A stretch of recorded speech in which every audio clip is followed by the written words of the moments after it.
사이버 보안의 위협 동향과 대응 방안에 대한 것을 설명드릴 텐데 주로 보안업계에서 왔기 때문에 보안 위협 동향에 대한 것들을 설명드리고 빠져나갈 것 같고요. 나머지 보험과 관련된 내용들은 이제 저를 뺀 나머지 분들이 다 설명해 드릴 테니까 제가 설명드리는 것들은 저런 일은 왜 벌어졌지? 우리 회사랑은 상관없겠지 정도로만 비교해 보시고 가시면 될 것 같습니다. 그래서 조금은 다른 내용보다는 좀 가볍게 보셔도 될 것 같아요. 네. 제목이 위협 리스크구에서 대응 전략 방안까지 쭉 나와 있지만 네, 그냥 제목일 뿐이고요. 가볍게 보시면 되는 내용입니다. 사이버 공격이 정말 난리가 나고 있는 시대를 살고 있죠. 이게 자동으로 플레이가 안 되면 제가 누르면 플레이가 될까요? 야, 어머, 지나가 버렸네요. 네. 아, 네, 그렇군요. 영상이 안 나와서 제가 연기를 대신 해드리겠습니다. 네. 자막이 있으니까 자막으로 연기 한번 해볼게요. 제 입장에서 굉장히 억울합니다. 네, 불과 엊그제 설날 전에 침해 사고로 당했던 기업의 그 IT 책임자께서 하셨던 말씀을 재현을 했는데 PDF 파일이 되다 보니까 제가 연기를 해야 되는군요. 억울하시답니다. 왜 억울하시냐 여쭤보니까 투자를 엄청 많이 하셨대요. 그런데 사고가 발생을 했어요. 얼마나 억울하시겠어요. 만나자마자 처음 하셨던 말씀은 억울하다. 지난 5년간 투자했는데 사고가 났다. 어떻게 하라는 거냐. 그리고 마지막 하신 말씀은 제발 어떤 PC에서 발생한 일인지 꼭 좀 찾아주세요 라고 말씀을 하셨어요. 그래서 찾아봤죠. 했더니 이게 이제 원래는 파워포인트였는데 PDF가 돼서 안 보여요. 이해해 주세요. 어떤 일이 있었냐면 제가 막 분석을 다 했죠. 그랬더니 세상에 사고가 어디서 났을까요? 예, 상상을 조금 더 해보시면 되는데 저희한테 신고해 주신 그 이모님 PC에서 사고가 난 거예요. 저희가 보고서를 어떻게 써야 될까요? 아직 보고서를 안 보냈거든요. 마무리를 지금 저희가 못하고 있어요. 이모님, 당신의 PC에서 사고가 시작되었어요. 이 문장은 지금 못 쓰고 있어요. 뒤는 다 썼습니다. 그래서 너무 고민이 많아요. 어떻게 사실을 진실을 말씀을 드려야 될까 안 드려야 될까. 근데 핵심은 뭐죠? 네, 준비를 정말 많이 했고 투자를 정말 많이 했고 훈련도 정말 많이 했어요. 해당 임원께서는 저한테 직원들 교육을 정말 끊임없이 매 순간 하셨다고 강조를 하셨거든요. 그런데 사고 나서 너무 억울해였어요. 근데 사고가 어디서 났다고요?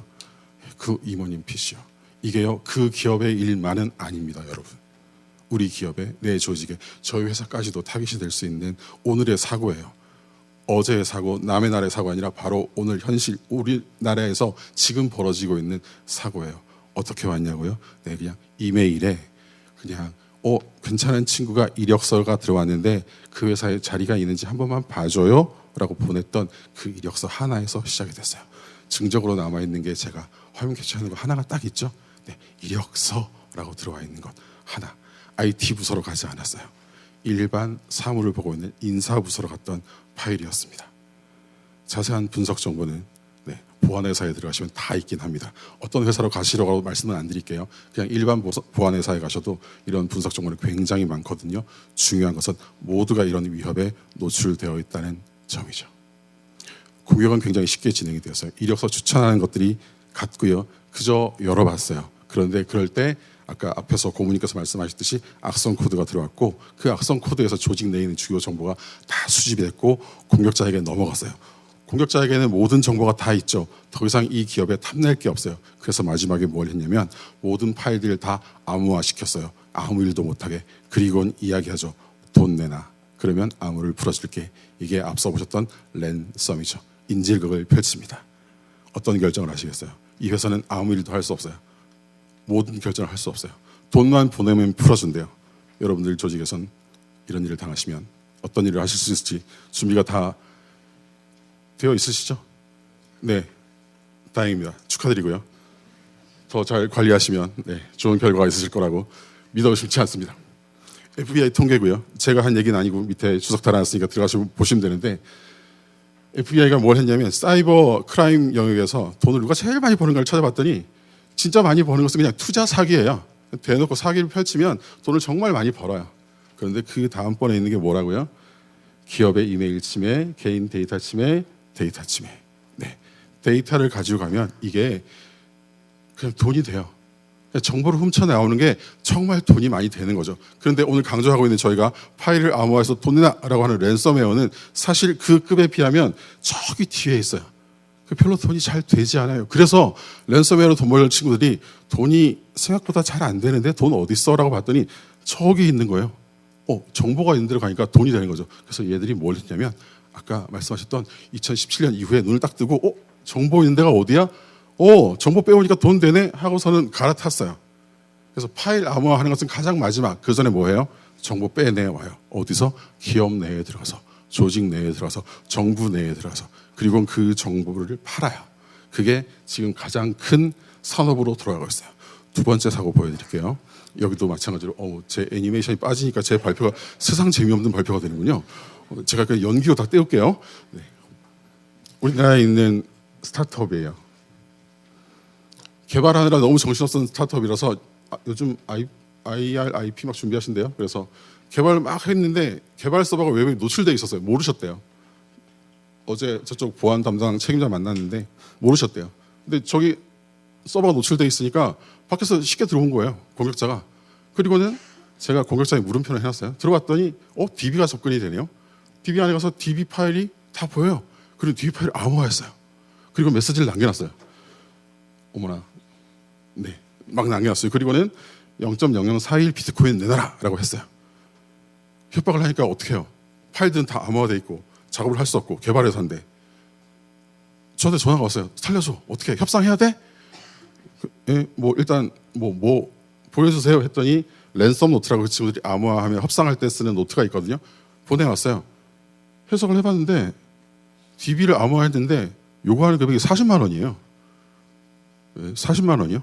40만 원은요. 랜섬웨어가 최초에 등장했던 2013년에 얘들이 처음 요구했던 금액이 40만 원이었어요. 그때 40달러, 40유로. 우리나라 환율이 비슷해가지고 우리나라 돈으로 40만 원. 지금 딱 이렇거든요. 40만 원을 요구하는데요. 이런 랜섬웨어는 없어요. 이런 랜섬웨어는 없어요. 저건 공격자가 아니고 저런 스크립트가 돌면서 웹에 노출된 서버를 암호화시키는 게 돌아다니는 게 있어요. 기본 보안을 안 해놓으면 저런 공격에 당하는 게 있거든요.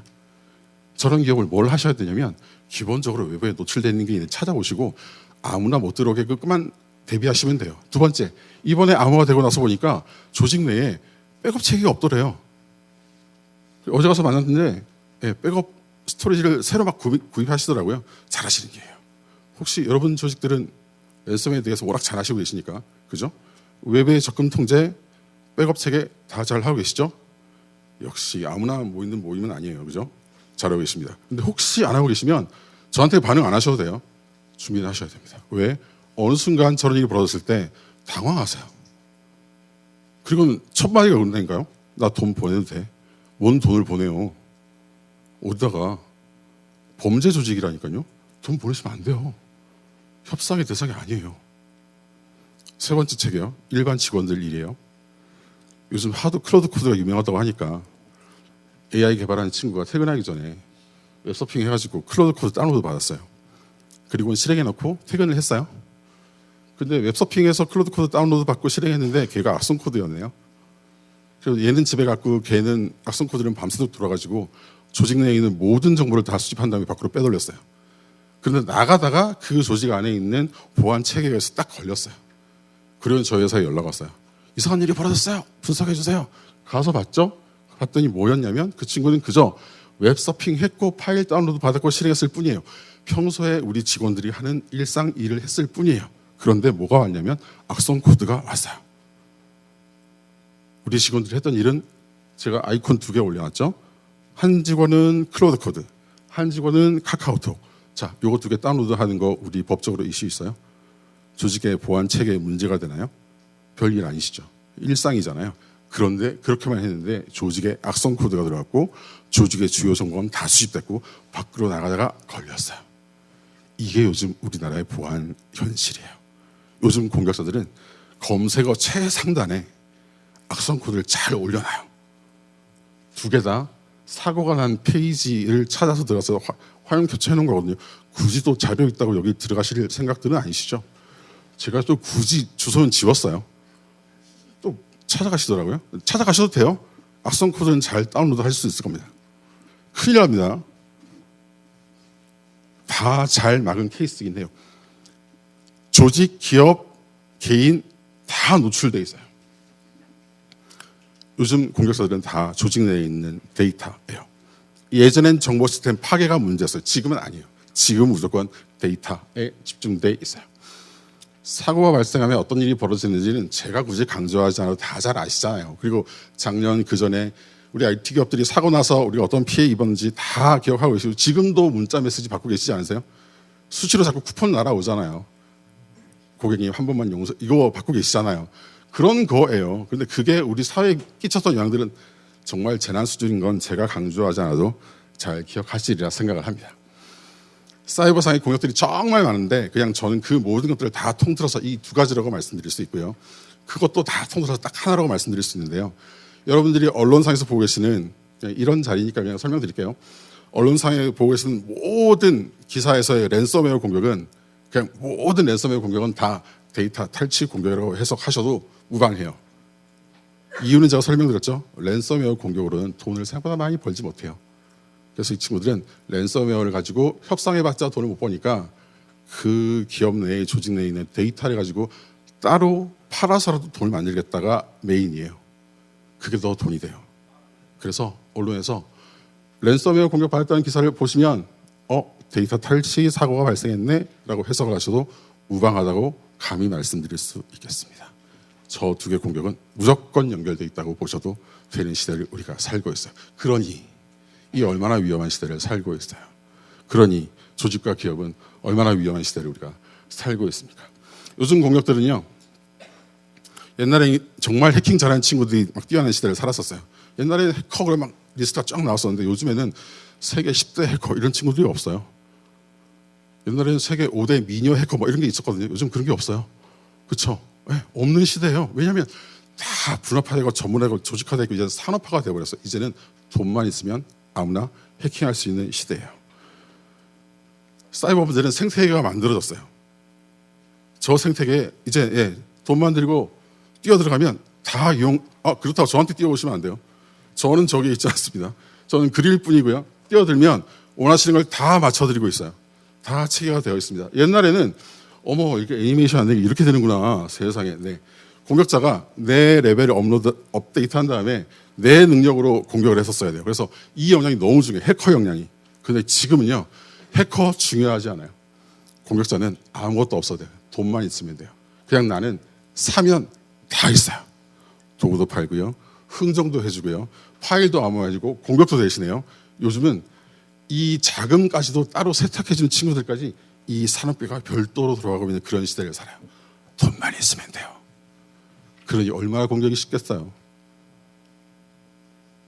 랜섬웨어를 아예 서비스로 제공하는 랜섬웨어 이제 서비스가 돌아간 지는 오래가 됐고요. 그래서 우리나라에 들어왔던 그리고 전 세계 현재 활동하고 있는 랜섬웨어 공격 그룹들도 매번 이름이 바뀌긴 하지만 언론상에 요즘엔 가장 많이 나오는 키린이라고 불리긴 하는데 사실 저거 중국 말로 기린이고요. 우리말 기린 아시죠? 예. 동물원의 기린. 그걸 자꾸 키린 이러는데 기린이에요. 기린 클럽 센터리 막 있는데 이름도 순위도 중요하지 않아요. 중요한 건 그만큼 쟤들이 활동하면 돈이 된다는 것들을 매번 증명하고 있고 이게 줄지 않아요. 한 번도 저 그래프가 떨어진 적 없고요. 3월에 많이 줄었네. 지금 며칠인데요. 제가 저거 언제 그렸을까요? 한 2주 전에 그렸겠죠? 그러니까 0건이죠. 오늘 가서 제가 계산하면 저 그래프가 바뀌겠죠. 끊임없이 우상향하고 있는 것이 랜섬웨어 그룹들의 현재입니다. 2006년 정도부터 등장하고 있는 국가 배후 공격 세력들은 그럼 지금 놀고 있나요? 이럴 때 너무 좋죠. 네, 랜섬웨어로 전 세계가 난리 났어요. 막 이러고 전쟁이 났어요 하고 있을 때 저 APT 공격 그룹들은 정말 자기 세상이죠. 표 안 나게 공격하기 너무 좋은 시대를 살고 있어요. 제 발표 장표 중에 저렇게 국가 깃발도 꽂고 이름도 쓰고 하는 일이 한 번도 없었는데요. 네, 22년 만에 처음으로 국가 깃발도 꽂고 나라 이름도 써봤네요. 그래도 된 시대를 살고 있네요. 네, 미국 대통령 덕분에 이런 일도 해보게 됩니다. 화살표가 전부 아니에요. 끊임없이 사방으로 막 펼쳐갑니다. 공격을 받지 않는 국가가 없고요. 사방으로 다 가요. 심지어는 자기들끼리도 공격해요. 쟤들은. 저 친구들은 우방일까요? 아니, 자기들끼리도 서로 공격하는 정도예요. 자기들만 살면 되는 거거든요. 옆에 있는 나라들은 더 난리가 나겠죠. 이런 시대를 지금 살고 있어요. 공격 개수 흐름 난리도 아닙니다. 기본적으로 공격들은 더 펼쳐지고 있고 여기에 한 스푼 더 더한 것이 액티비스트 그룹이죠. 네. 사실 출발은 러시아 우크라이나 전쟁 때부터 우크라이나 내에 있던 액티비스트 그룹들이 더 이상 머물 데가 없으면 튀어나오는 것이 계기가 되긴 했어요. 갑자기 거기서 어딘가를 공격해야 되는데 자기가 몸담고 있는 우크라이나래 갑자기 여기서 사상이 붕괴되는 거예요. 그러면서 나 어떻게 하지 하면서 편 가르기가 시작됐다가 갑자기 이스라엘과 하마스가 싸우네요. 거기서 또 편이 갈라졌다가 잠깐 소강 상태가 되려고 했더니 이전에 미국과 이란이 싸우잖아요. 난리가 났어요. 근데 이 난리가 나는데 우리나라는요 뭐 했어요? 사실 우리는 뭐 특별히 한 거 없거든요. 그냥 가운데 있다가 뭐 무기 좀 팔래라고 하니까 무기를 팔았거나 뭐 이런 게 전부잖아요. 그것도 조용히. 근데 자꾸 우리나라를 누구 편이래요. 그래서 자꾸 우리나라를 공격해요. 여기 등장한 이 친이란 게 60여 개 해킹 그룹들이 막 공격을 하다가 한 번씩 우리나라에 와서 공격을 해요. 그리고 우리나라 정부 기관들, 국가 기업들, 그냥 일반 사기업들이 그냥 계속 공격을 받아요. 왜?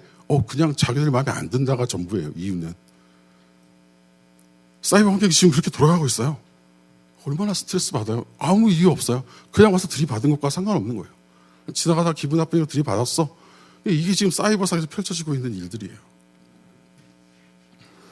이것도 제가 연기를 해드릴게요. 브래드 핏 형님처럼 생기진 않았지만 AI로 만들어진 브래드 핏 형님이시고요. AI로 영상을 만든 다음에 자기가 브래드 핏이래요. 그래서 자기가 아프대. 그리고서 나 아파가지고 어떻게 할 수 없어 라고 했더니 프랑스에 있는 여성하고 서로 이게 화상으로 대화하다가 아프다고 하니까 자기가 프랑스에 있는 여성이 이분한테 돈을 보냈네. AI 기술이 너무 좋아져가지고 이제 이렇게 해서 사기를 막 치는 게 심심찮게 언론에 나와요. 진짜 기술이 너무 좋아졌어요. 그래서 화상으로만 보면 안 믿으실까 봐 뉴스를 담았는데 PDF가 되니까 플레이가 안 돼서 제가 대신 연기는 해드렸고요. 기술이 정말 많이 발달하고 있죠. AI가 무기화가 되고 있는 것들은 정말 가까이 와 있고요. 근데 치명적인 무기화 돼 있지는 않은 상태이긴 해요. 공격자들도 저희 같은 방어자와 마찬가지로 AI 가지고 좀 고민이 많기는 합니다. 자기도 만드는 자기가 당하면 어떡해요. 그죠? 방어인 우리도 좀 쉽진 않거든요. AI가. 공격자도 쉽지는 않아요. 그런데 그만큼 연구를 해서 빨리빨리 효과적으로 쓰려고 많이 쓰고 있는 시대이긴 합니다. 근데 가장 잘 쓰고 있는 게 이 목소리랑 화면 바꾸는 것들은 정말 좋아지고 있거든요. 쉽게. 그리고 뭐 기억은 잘 안 나시겠지만 미국 내에서는 북한 쪽 해커들이 화상 면접을 통해서 자기가 유럽 쪽 개발자인 것처럼 해가지고 막 면접도 보고 하는 것들 보셨잖아요. 그런 일들도 정말 많고요. 아마존에서 퇴출시켰던 이력서, 가짜 이력서들도 정말 많고요. 여기는 뉴질랜드에 있는 뭐 국세청장 사칭한 웹셈이나 이런 것들도 정말 많고요. 이게 그냥 우리나라에 잘 들어오지 않는 기사들이긴 한데 그냥 부지기수로 일어나고 있어요. AI 기술을 악용하는 사례들은 정말 많아요. 이게 남의 나라 얘기라고요. 이제 우리 조직, 우리 기업에 바로 닥치게 되는 그런 위협들이라고 보셔도 되는 시대입니다. 이제 이게 산업형 위협으로 다가오고 있는 시대인 거죠. 제가 굳이 이것들이 우리한테 어떤 영향을 미칠지에 대해서는 굳이 강조하지 않아도 다들 잘 아시리라고 생각을 합니다. 이제 제가 오늘 특별히 오신 분들 앞에 위협을 설명드리면서 우리나라에 대한 것들을 강조를 드리려고 했던 건 우리나라는 특별히 좀 달라요. 이미 잘 아셨고 많이 보셨겠지만 특히 우리나라는 정치 군사적으로 위치도 되게 독특하고요. 그죠? 그리고 작년에 이어서 올해도 되게 박수를 많이 받고 있고 이래저래 박수를 많이 받고 있고 그러다가 평소에 관심 없다가 작년 올해 들어서 괜히 우리나라에 관심을 갖게 되는 사이버 공작들도 많아요. 평소에는 자기 나라 근처에만 관심을 갖다가 왜 자꾸 들어오는지 모르겠어요. 뭐가 있나 봐. 그리고 들어와서 자꾸 공격을 해요. 그걸 공격할 만한 데를 공격하면 모르겠는데 일반 국민들한테도 공격을 펼쳐요. 일반 국민들한테 할 때 가는 것들이 일반 국민들이 가장 잘 쓰는 보냈을 때 쉽게 클릭할 수 있는 나 네이버야? 다 클릭하십니다. 나 카카오야? 다 클릭하십니다. 굉장히 쉬운 공격으로 접근하고 있어요. 그리고 나 문서 파일이야? 한 번만 열어볼래? 아까 처음에 우리 IT 실장님 뭐 하셨다고요? 나 이력서야? 클릭하셨어요. 그죠? 이게 10년 전, 15년 전 공격 기법이에요. 근데 아직도 우리나라에 정말 크리티컬한 공격 기법으로 자리 잡고 있어요. 그래서 저거 보셨죠? 왜냐하면 제가 10년 전에 이 얘기 했거든요. 지금도 하고 있어요. 계속 권고 드리고 있기는 해요. 근데 잘 안 돼요. 저한테 힘이 없나 봐. 저 살을 좀 더 찌울까 봐요. 그럼 좀 말을 들어주실라나. 끊임없이 들어가요. 조심하셔야 된다고 하는데도 뭐 급하신가 봐요. 자꾸 열어봐요. 그리고 감염돼요. 감염되면 뭐가 된다고요? 내 시스템이 망가지는 게 아니라 우리 조직의 정보가 공격자에게 넘어가요. 여기에 뭐가 한 스푼 더 더해졌어요? 핵티비스트들 그룹까지. 정신없는 시대를 살고 있죠. 이렇게 돼 있는 시대에 저희한테 너희 보안기업이니까 대응방안 갖고 와라고 하시더라고요. AI도 한 스푼 더 올라갔는데 대응방안을 저한테 내놓으래요. 저한테 대응방안 있었을까요? 고맙습니다. 대응방안은요, 열심히 해야 돼요. 저희 다 열심히 해야 되고요. 딴 거 열심히 하는 건 아니고 각자 자기 일 열심히 하는 게 되게 중요해요. 강조 정말 많이 했거든요. 개인들이 해야 될 거 지켜주시라고 강조를 되게 많이 한 거 있어요. 그것만 일단 개인들을 지켜주시면 돼요. 개인이 넘어가는 부분은 조직이 할 거예요. 기업과 조직 내에 있는 보안 담당들이 하는 부분은 거기까지는 할 거예요. 근데 그거 넘어서는 부분들이 있어요. 그거는 국가와 사회가 좀 책임을 져야 될 것 같아요. 저희 보안 기업들이 끊임없이 보안 공고를 드리는 게 공고만 드리니까 좀 잘 안 됐던 것 같아서, 근데 이걸 이번에 보험으로 어떻게 좀 한번 강화해볼까 하는 말씀들을 하시길래 같이 해볼 수 있지 않을까 하면 저희 얘기도 조금 더 파워 있게 가지 않을까 싶어서 한번 같이 왔거든요. 네. 지키는 게 조금 어려우면 강제로 좀 해보면 되지 않을까 하는 기대는 좀 해보고 있긴 합니다. 근데 저거 그냥 되는 거 아닙니다. 뭐 해야 된다고요? 기본적으로 여러분들 업무를 하실 때 각자 자기 위치에서 해줘야 되는 기본 사항들은 기본적으로 지켜주셔야 돼요. 저거 기본 안 되면 무조건 열려요. 알았죠? 어려운 것들은 그 위에 넘기되 내 거는 꼭 한 번씩 해주시고요. 다층적인 체계에 대해서는 오늘 계속 얘기를 하고 있으니까 저는 합쳐질 것을 충분히 기대하고 있습니다.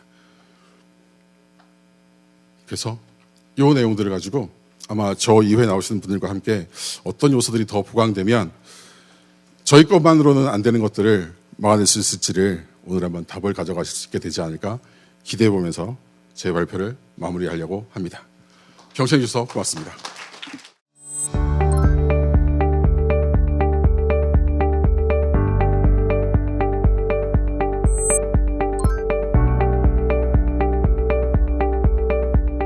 우리 박 본부장님 말씀 중에 좀 생각나는 게 산업화되고 있다. 이게 무슨 의미일까요? 정보 사이버 범죄가 산업화가 되고 있다. 이 말은 절대 없어지지 않는다는 얘기거든요. 이미 사이버 범죄가 일자리를 만들기 시작을 했고 그게 수익을 만들기 시작을 했다는 얘기고요. 이렇게 만들어진 산업화는 쉽게 없어지지 않는다는 얘기입니다. 결국 해킹 사고는 더 많이 발생하고 더 정교화된 공격이 계속 나올 수밖에 없을 것 같고요. 우리 김홍성 고문님께서 해주셨던 이제 말씀 중에 저는 또 가장 이제 이렇게 기억에 남는 게 48시간 사고 나면 48시간 너무 중요하다. 굉장히 중요하거든요. 이 초기 대응이. 지금 한번 그 48시간을 저는 좀 중심으로 얘기를 해볼까 합니다. 그래서 제가 드릴 말씀은 사이버 사고로 직면하게 되는 기업의 위험, 사고가 딱 발생하는 첫날 기업은 어떤 위험을 마주하게 되는지 그런 얘기 좀 한번 드려보도록 하겠습니다. 강연자는 생각보다 잘생겼고요. 순서는 우리 사이버 사고가 요즘 어떻게 일상화가 되고 있는지, 위험도는 어떻게 높아지고 있는지 간단히 말씀을 드리고 사고로 인한 기업의 위험 이렇게 말씀드려 보겠습니다. 마이크가 되게 불편하네요. 사이버 위협이 일상화된다는 얘기를 많이 하는데요. 이게 저는 이제 사이버 사고를 교통사고랑 많이 비교를 해드리는데요. 작년에 이제 우리나라에서 하루에 한 640건 정도 교통사고가 나더라고요. 접촉사고도 나고 이게 경찰 신고 기준으로 했으니까 한 이 정도 나죠. 그러면 한 15초에서 20초마다 하나씩 이렇게 사고가 난다 이렇게 보시면 될 것 같아요. 근데 이제 해외에서 나온 자료를 보시면 이미 21년도에 랜섬웨어 공격을 받는 기업들이 11초마다 하나씩 생기고 있었습니다. 이게 전체 사이버 공격도 아니고요. 우리 김홍성 고문님이 강조해 주셨던 랜섬웨어만 봐도 이렇고요. 그게 더 암울한 이제 예측이 나와 있는데요. 이게 31년이 되면 2초마다 한 번씩 랜섬웨어 공격을 받아서 피해 기업이 발생할 거라고 생각을 합니다. 그러니까 이제 교통사고보다 사이버 공격을 받아가지고 사고가 훨씬 더 자주 발생을 하고 있다는 거죠. 우리가 교통사고는 많이 익숙한데 사이버 사고 당해봤냐고 물어보면 다들 안 당해봤다고 그러거든요. 도대체 당한 기업은 어디서 그렇게 많은지 모르겠습니다. 실제 우리나라 상황, 사이버 상황을 봐도요. 이게 이제 한국인터넷진흥원에서 나온 이제 전년도 이제 사이버 사고 통계인데요. 한 2,383건 이게 신고가 됐습니다. 사고가 나면 우리나라 민간에서 사고가 나면 이제 신고를 해야 되죠. 법적으로 의무화가 돼 있어서 하고 있는데요. 뭐 2,000건이면 뭐 생각보다 많지 않네 이렇게 생각하실 수도 있잖아요. 근데 이제 그 재미난 건 정보부 실태 조사를 해보면 기업 담당자들 인식 조사를 해보면 신고하는 신고율이 10% 미만이세요.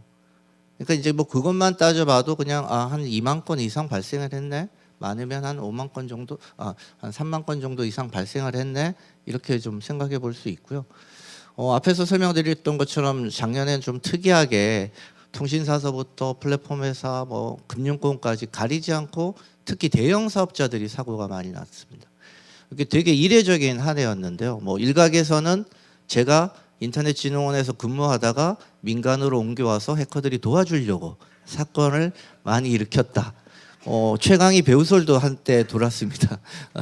본의 아니게 이제 저희 회사가 주요 대형 사건들을 좀 수임을 해서 대응을 하다 보니까 우스갯소리로 이런 얘기까지 하는 상황이 펼쳐졌었고요.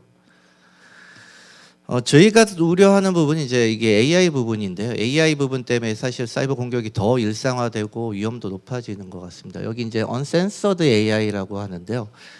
이제 일반적으로 여러분들이 사용하시는 이제 AI들은 윤리 규약들, 도덕 규약들이 다 걸려 있죠. 그래서 악성 코드 만들어줘, 랜섬 공격할 수 있는 거 만들어줘 이러면 안 만들어주죠. 이런 거 다 막아놨습니다.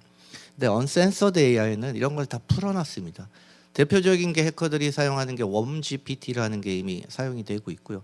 챗GPT처럼 똑같이 해커들이 필요한 악성 코드를 만들어 달라 하면 만들어 줍니다. 뭐 이렇게 사용하는 것들이 있는데 이게 다 오픈 소스 기반의 AI 알고리즘이 너무 많다 보니까 이런 것들을 이용하고 있고요.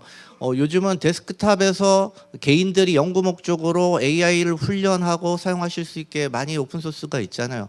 해커들이 더 열심히 사용을 하고 있습니다.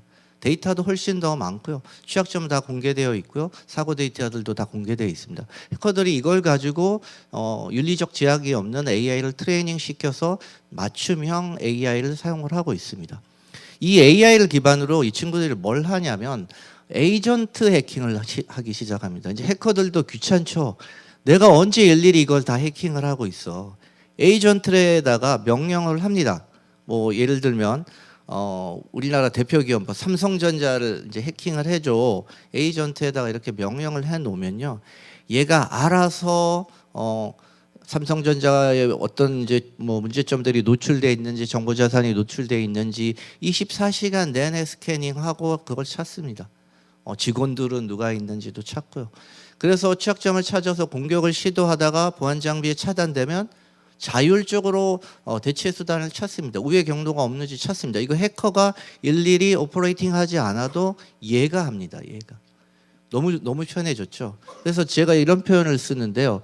24시간 이제 해킹이 발생하는 시점에 접어들었습니다.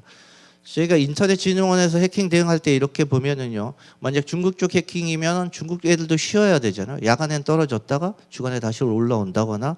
오히려 명절 때 이렇게 안 하다가 또 작업 시간이 되면 또 돌아온다거나 역으로 또 이제 우리나라 이제 대응할 수 있는 인력이 없는 명절을 노린다거나 패턴들이 나오거든요. 사람의 움직임과 관련된 해킹 패턴들이 이제 나타납니다.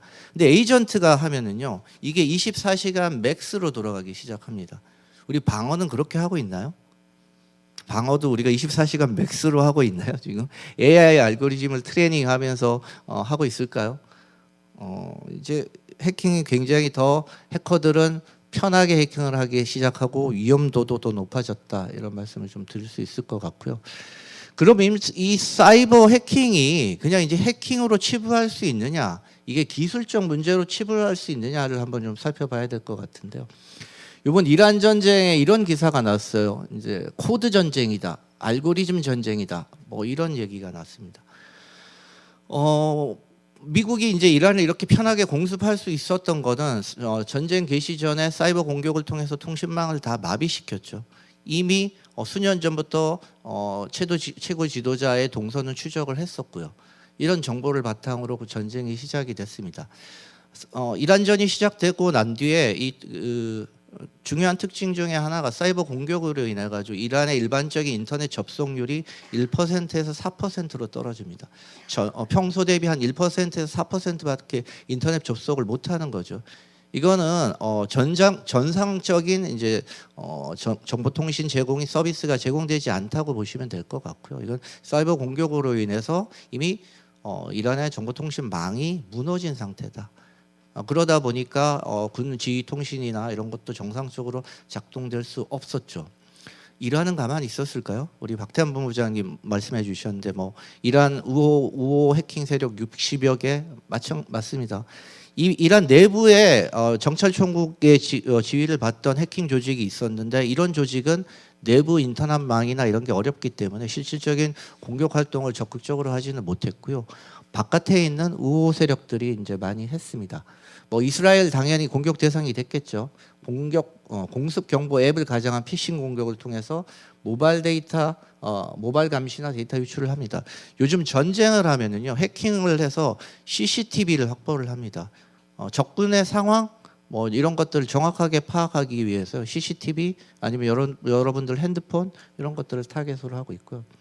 한달라 핵 같은 경우에는 이스라엘 이제 에너지 회사라든가 연료 시스템 이제 기반 시설을 직접 타격하는 형태의 이제 공격을 했다고 주장을 하고 있고요.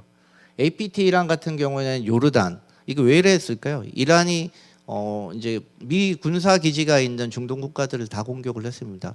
마찬가지로 사이버도 다 같이 공격을 하고 있고요. 사이버 이슬라믹 레지던스 같은 경우에는 이스라엘 드론 방어 시스템. 아까 이제 저희가 잠깐 이렇게 환담할 때 이제 요즘 사이버전 타겟이 되는 게 금융망이라고 했는데 맞습니다. 이 금융망 공격을 했습니다. 결제 시스템, 이스라엘 은행 이런 것들을 공격을 했습니다. 이제 이런 금융을 공격을 하면 사회 경제 활동을 마비가 되거든요. 사람들이 정상적인 경제 활동을 할 수 없기 때문에 사회 혼란을 극대화시키기 위해서 금융 인프라를 공격을 하고요. 직접적 피해를 주기 위해서는 기반 시설이나 군사 시설에 대한 해킹 공격을 진행을 하고 있습니다. 이거는 미사일을 쏴서 기반 시설을 파괴하나 해킹을 해서 기반 시설을 못 들게 하나 똑같거든요. 이 전쟁 무기입니다. 근데 이 전쟁 무기가 기업에 터졌을 때는 어떨까요? 해킹을 당하는 건 똑같지 않아요. 그 사이버 공격으로 이제 사실은 이제 기업이 직면하는 거는 우리가 기술적 위협으로 이렇게 치부할 수 있는 수준을 이미 넘어서고 있습니다. 우리는 그냥 해킹 대응해야 돼. 야, 보안 장비 인력 더 뽑아서 대응해야 돼. 이제 이렇게 했는데요. 제가 작년에 대형 사고 사이트에 계속 나가 있었는데 그 상황을 보면은 이미 이제 기술적 위험을 넘어서서 기업의 경영 위기로 다가서고 있습니다. 일단 첫 번째 이제 그 48시간 시작 사고가 딱 발생을 해서 CEO나 CISO가 신고를 보고를 딱 받고 어떻게 해야 되죠? 24시간 안에 해킹 신고를 해야 되고 72시간 안에 개인정보 유출 신고를 해야 됩니다. 이때부터 시계가 돌아가기 시작을 하는데요. 그러면 이제 규제기관 조사, 대외 평판의 문제, 그다음에 여러 가지 법률 이슈, 재무적 부담 이게 동시에 발생을 하기 시작합니다. 이게 선우가 있는 게 아니라요. 4가지 분야의 복합 위험이 동시에 발생을 하게 됩니다.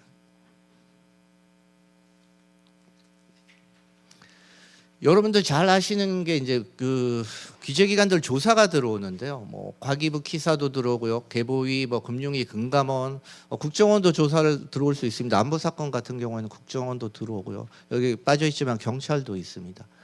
이게 복수기관이 보통 들어옵니다. 한 개 기관만 들어오는 게 아니라요. 해킹만 해도 보통 과기부 키사, 경찰 이렇게 이제 동시에 들어오고요. 요즘은 개보위도 예전에는 이제 해킹 조사가 끝나면 개보위 조사를 했는데 사건의 중요도에 따라서 동시 조사를 하죠. 이제 금융기관 같은 경우는 당연히 금감원이나 금융위 조사를 받고 경찰 조사도 받고 이렇게 복수기관의 조사가 진행이 되는데요. 이게 뭐가 문제냐면 자료 요구량이 어마어마합니다. 한 개 기관만 조사가 들어오면 혹시 여기 이런 조사 받아보신 분 있을까요? 받아보셨어요? 그러면은 아니 뒤에 분이 받으셨던 것 같은데 굉장히 피로도가 높습니다. 자료 요구량이 어마어마하거든요. 일단 여러분들 시스템을 파악해야 하기 때문에 시스템과 서비스 설명을 하기 위한 기본적인 모든 자료들을 요구를 합니다. 그 다음에 해킹과 관련된 자료들이 요구가 시작이 되는데요. 토요일, 일요일 조사 없이 중요 사고는 계속 진행이 됩니다. 이게 보통 이제 이런 식으로 해킹 조사가 되는데요. 이제 그 앞에서 이제 자료 확보, 기본적인 자료 확보 이런 것들을 다 요구를 하고요. 조사 대상자들 대상으로 이제 인터뷰도 하고 해킹과 관련된 자료 분석 단계에 넘어가서는 각종 이제 기술 자료들을 요구하죠. 이미지 떠달라고 하고 로그 떠달라고 하고 이런 것들이 이제 계속 진행이 되고요. 그다음에 확인 단계에서는 유출 경로 파악이나 증적 확인, 피해 규모 확인 뭐 이런 것들이 진행이 됩니다. 이게 얼마나 걸릴까요? 대형 사건 같은 경우는 해킹 이게 조사 현장 조사만 보통 한 3개월에서 4개월 합니다. 현장 조사가 끝나고 또 한 1, 2개월 보고서 정리를 하고요. 이게 이제 해킹 조사가 끝나면 개인정보 조사도 한 그만큼 기간 정도 또 들어갑니다. 그러면 기업은 최소한 6개월에서 8개월 동안 계속 조사를 받게 됩니다. 이게 뭐가 문제냐면 정상적인 업무를 못 하시는 경우가 많아요. 이 조사에 매달리다 보니까. 특히 대형 사건의 민간합동 조사단이 꾸려졌을 경우에는 하루에 2번씩 브리핑을 합니다. 오전에 한 번, 오후에 한 번 하는데요. 그럼 오전 브리핑 끝나면 오후 브리핑 해야 되는 요구사항들 나오고요. 오후 브리핑 끝나면 내일 아침 또 오전 브리핑 요구사항이 나옵니다. 거의 24시간 자료 요구와 인터뷰가 돌아가기 때문에 기업의 피로도가 굉장히 높아집니다. 언론은 호의적일까요? 우리나라 언론 기사 중에 잘했다고 나오는 거 보셨나요? 개인정보가 유출되면 개인들한테 통지를 하게 되죠. 신고도 하지만 개인들한테 통지를 하게 되는데 통지를 하게 되면은 부정적 언론이 굉장히 이제 나오죠. 보통은 지연 신고, 축소 은폐 이거를 뭐 거의 요즘 디폴트로 제기를 하고 있습니다. 근데 좀 안타깝기도 하죠. 사고 조사를 실무를 해보면 사고 초기에 전체를 다 파악할 수가 없습니다. 확인되는 사실대로 보통 신고를 수정하거나 이러는데 이거를 이제 좋은 시선으로 안 봐주세요. 야, 왜 처음부터 다 얘기 안 했어? 처음부터 알았어야 다 얘기를 하죠. 조사하다 보니 더 나오는 거 당연하지 않을까요? 조사하시는 분들 굉장히 전문적이고요. 오면 많이 찾습니다. 훨씬 잘 찾으시고요. 그러다 보면 처음 알려졌던 것보다 피해 범위는 훨씬 더 늘어날 수밖에 없습니다. 이런 축소 은폐 의혹이 어디로 이어지냐면 경영진 책임 추궁으로 이어집니다. 야, 네가 주도해서 이렇게 감추려고 했던 거 아니야? 대표가 그랬던 거 아니야? 이거 뭐 회장이 지시한 거야? 뭐 이런 의혹이 제기가 되죠. 요즘 SNS에서는 더욱더 이제 이런 게 확대 재생산되기 시작하고요. 이렇게 되면 누가 뛰어듭니까? 이제 국회가 나서기 시작합니다. 우리 국민들을 보호를 위해서 국회가 나서면 청문회가 요즘은 뭐 이제 해킹을 당하면 청문회를 가야 되는 상황이 펼쳐지고 있습니다. 청문회 가면 좋은 소리 들을까요? 여기서도 이제 혼만 나고 옵니다. 이게 국회 청문회는 더 뭐가 이제 어려워지냐면 해킹 이슈뿐만 아니라 그동안 기업이 갖고 있던 모든 이슈들이 다 제기될 소지가 있습니다. 이제 모든 경영의 의혹들이 다 리스크로 다 올라올 수 있는 문제점이 발생을 하고요. 이 이후에도 또 이 사건과 관련된 보통 후속 입법 작업들이 진행이 됩니다. 이런 과정을 거치다 보면은 수많은 언론들이 생성이 되고요. 결국 이 해당 기업이 안 좋은 쪽으로 계속 반복 거론되고 우리 뭐 젊은 친구들 말로 이제 디지털 공간에 박제되는 거죠. 이제 뭐만 치면 나옵니다. 뭐만 해킹 치면 이제 해당 기업에 올라오기 시작하는 이런 이제 문제가 되게. 그동안 우리가 좋은 이미지 만들려고 PR도 많이 하시고 광고도 공익 광고 하시고 사회 봉사 하시고 회장님 연탄 날라봤자 해킹 한번 나면 그냥 다 날아가는 거라고 보시면 되겠습니다. 이 법적 리스크도 점점 강해지는데요. 과징금 엄청나게 세지고 있습니다. 이제 개인정보 유출되면은 어떻습니까? 보통 매출의 한 3분의 1, 100분의 1이었죠. 이번에 법 개정돼서 이제 10까지 늘었습니다. 100분의 10, 10분의 1이 돼버렸죠. 우리나라 상장사 기준으로 평균 당기 순이익률이 한 얼마나 될까요? 4.2% 한 4.3% 됩니다. 근데 10% 내라 그러면은 한 2년 반 공쳐야 됩니다. 몇만 명 기업이 2년 반 일한 거 그냥 과징금으로 내셔야 됩니다. 작은 기업들 이렇게 하면 도산합니다. 이게 진짜 무서운 이제 금액이라고 생각하셔야 되고요. 더 무서운 거는 정보통신망법에도 과징금 규정이 3월 12일 날 통과가 됐습니다. 여기 제가 이제 법사위 통과가 된 걸로 해드렸는데 3월 12일 날 본회의를 통과해서 전체 매출에 이것도 100분의 3까지 100분의 3인가요? 그렇죠. 전체 매출의 3%까지 과징금을 매길 수가 있습니다. 중대한 해킹 사고가 5년에 2번 이상 발생을 하면 이제 해킹 사고만 난 것만으로 이제 과징금이 매겨집니다. 2번 더블로 맞을 수도 있죠. 해킹도 맞고 개인정보도 맞고 어디까지 맞을지는 모르겠습니다. 이거보다 더 무서운 개정 내용이 있는데요. 해킹 사고도 고객들한테 통지를 해야 됩니다. 고객들한테 통지를 한다는 건 언론에 공개된다는 의미를 하는 거죠. 그럼 앞에 위험이 또 이제 또 발생을 하는 거고요. 위험이 위험을 만드는 이런 이제 구조가 됩니다. 과징금 얘기하다 보니까 이제 과태료가 너무 작아 보이는데 과태료도 있습니다. 쏠쏠하게 여기는 다 맞는다고 보시면 될 것 같고요. 민사소송은 대형 건들은 한 100개 이상 따라 붙습니다. 요즘 우리나라 국민들이 안 참습니다. 내 개인정보 굉장히 소중하게 여기고요. 나의 피해를 절대 참지 않습니다. 소송으로 100% 이어지고 있고요. 100건 이상, 많게는 200건 이상 민사소송이 발생을 하고요. 형사소송도 요즘 많이 발생합니다. 조사기관들도 굉장히 엄격하게 조사를 합니다. 자료 제출 늦게 하시거나 자료 보존 명령을 위반해서 자료가 삭제됐을 경우 위계에 의한 공무집행 방해 이런 걸로 다 고소를 하고 있습니다. 그래서 경찰 이제 조사나 이런 것도 이어지고 있고요. 여러분들이 이제 조심하셔야 될 게 보통 대형 기업들 같은 경우는 로그 삭제나 이런 게 스케줄러가 이제 관리를 합니다. 6개월 되면 자동으로 삭제하게 걸어놓고 이러는데요. 이게 자료 보존 명령 이게 떨어지면 이거 다 풀어가지고 계속 보관하고 계셔야 됩니다.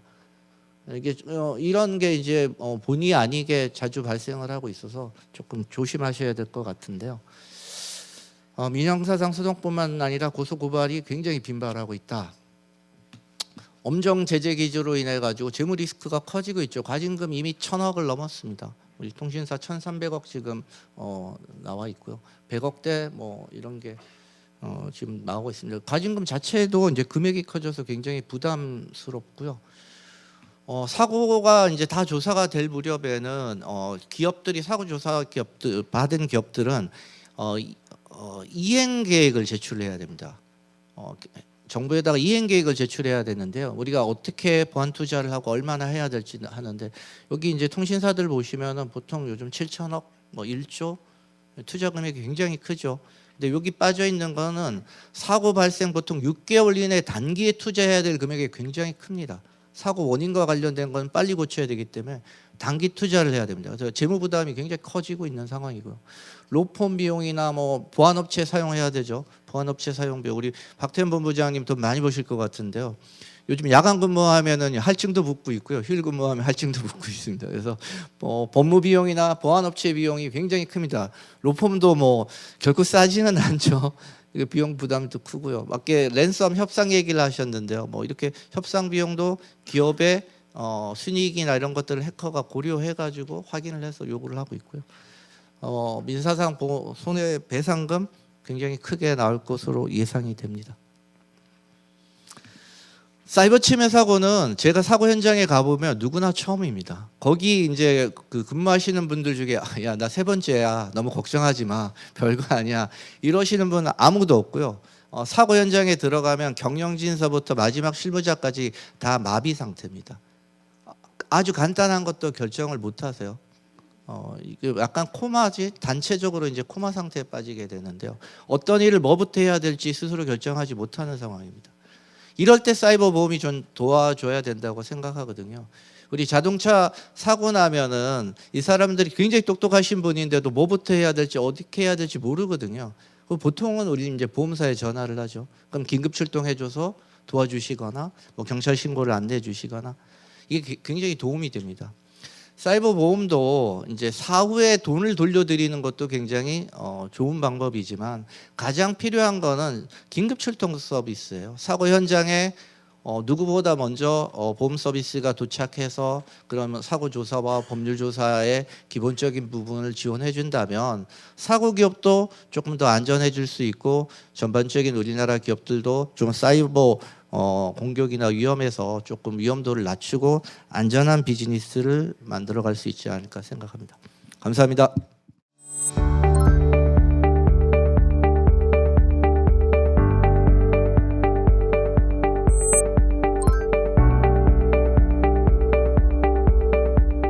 Today's, I'm just going to share the lessons that we have seen in the West, for instance, in the last 10 years, that how Korea can actually pick them up and just deploy them straight away because they move forward quickly because we have AI risk now we're talking about. So we can skip a few steps and move forward that way and see how we do that. Okay, let me just quickly.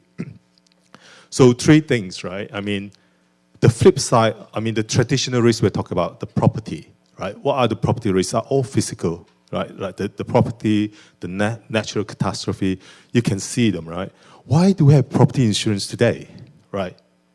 Can anyone know why? To protect our own asset, right? To our finance, to have our financial protection. A mechanism to, in the event of fire, on a building, there's insurance to pay out for it, right?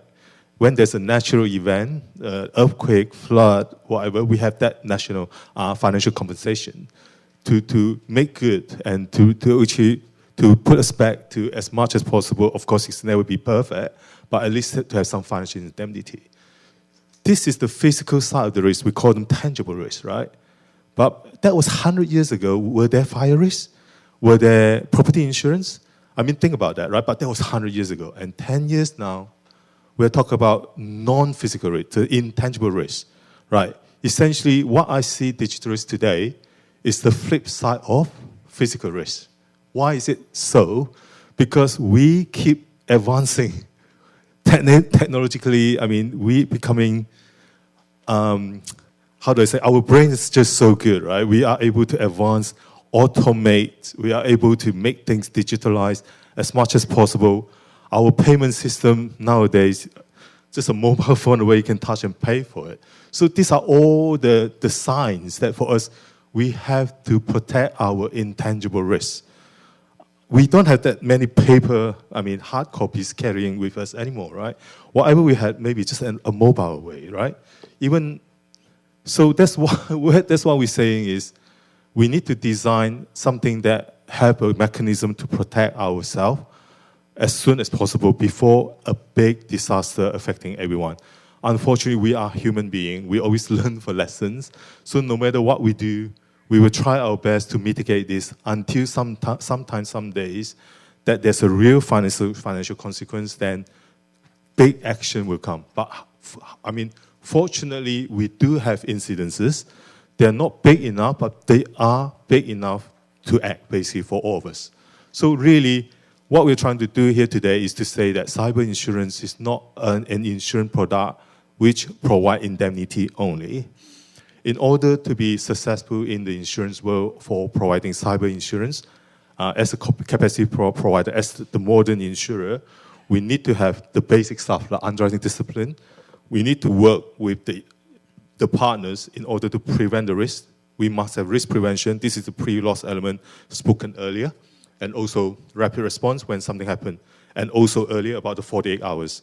So this is a nice session after the 3 session earlier because it's a good way to transfer this into how we can do this in the way of wrap into a financial protection mechanism in the event of a cyber event, right? So this is what I was meant to be going through. So it's really the key development cycle that we saw in the Western world. I will share that quickly. And then the implication for us in Korea here. And of course, then we shift back to the domestic market framework. So essentially here, this is the global map. I don't know where many of you are aware, 16 to 18 billion is what we expect to be in today's world of the annual insurance premium for cyber in USD, which is still not big. If I can share in the sense of what property risk premium, we'll talk about, I think, 500 to 600 billion, just property insurance premium. So this is still very tiny. And it's very surprising. Why? Because what we're seeing, our digital asset is definitely way in trillions. And when there are events, when there are losses, they are actually also in billions. So that also means one thing. We are so underinsured right now. And the reason why is very simple. The confidence of providing the insurance capacity is not really there yet. No insurers dare to provide much cover right now. Even if they do, there's a lot of condition around the cover, right? So to make it really expensive. And for company to buy the insurance, right, when they look at the price, there's this competition between the technical part of the budget, the expense, versus what would be needed, right, for the margin for the company, and also the other part of the expenses in terms of the risk management expenses. So the difference between whether we should spend it as an IT budget versus we should spend it on the risk management budget. Unfortunately, this is becoming no longer gray. I think it's part and parcel of the risk management framework, whereby the IT budget is part of the risk management ecosystem. And where we are learning from the lesson is, you can see, only 2016, it wasn't long ago. 2016 was 10 years ago. 3 billion, right? 3 to 4 billion. If you can see today, we're talking about 16, right? 25, we finished around 16. So it's about 4 times, right? 10 years, about 4 times. On the numbers wise, it's actually quite fast, quite rapid. This is initially why. It's because majority of the first 4 years, let's say 2017 to 2020, this is around the time where they grew quite rapidly in the US, but you haven't seen the premium grew quickly, but the exposure has. The reason being is because the capacity are growing quickly in the US. We're growing quickly in the US. And the insurers in the US are making money, were making money. And then there were not a lot of losses, so the coverages were broadening. Essentially, they offer more, higher limit, but less and less premium. So you see the growth there, although it's small numbers, fast, but actually the exposure growth even higher. Because there was not a lot of losses, the loss ratio were low, like 10, 20% loss ratio, so were good for the insurers, so they just keep selling the cyber insurance, just like a commodity, like property insurance. There's not a lot of underwriting apart from a risk a questionnaire. And then it came around COVID time, 2020, 2021. Then you can see the number from 6 to 8. That was the year when they were still growing and start growing in Europe as well. And what we saw was the surge in ransomware events, the surge in the frequency of ransomware losses. And then this company starts suffering losses. They realize, this is not really, this become quite systemic because we have a few events then. Back in the days, we talk about NotPetya, we talk about WannaCry, although it didn't show up as a loss in these numbers here, because don't forget, cyber risk is actually across all lines of insurance products, not just cyber insurance itself. So some of the losses, like NotPetya, which is about, I think, $1 billion loss in terms of insured loss, 10 billion in terms of economic loss. But that 1 billion of insured loss, only 300 million is related to cyber insurance policies. Another 700 is more related to property risk insurance. So that was also the time when we became quite quickly wanted to affirm cyber risk, meaning all the lines of business, we need to declare whether cyber risk is insured or not insured, because otherwise we are underinsured again in the traditional insurance product.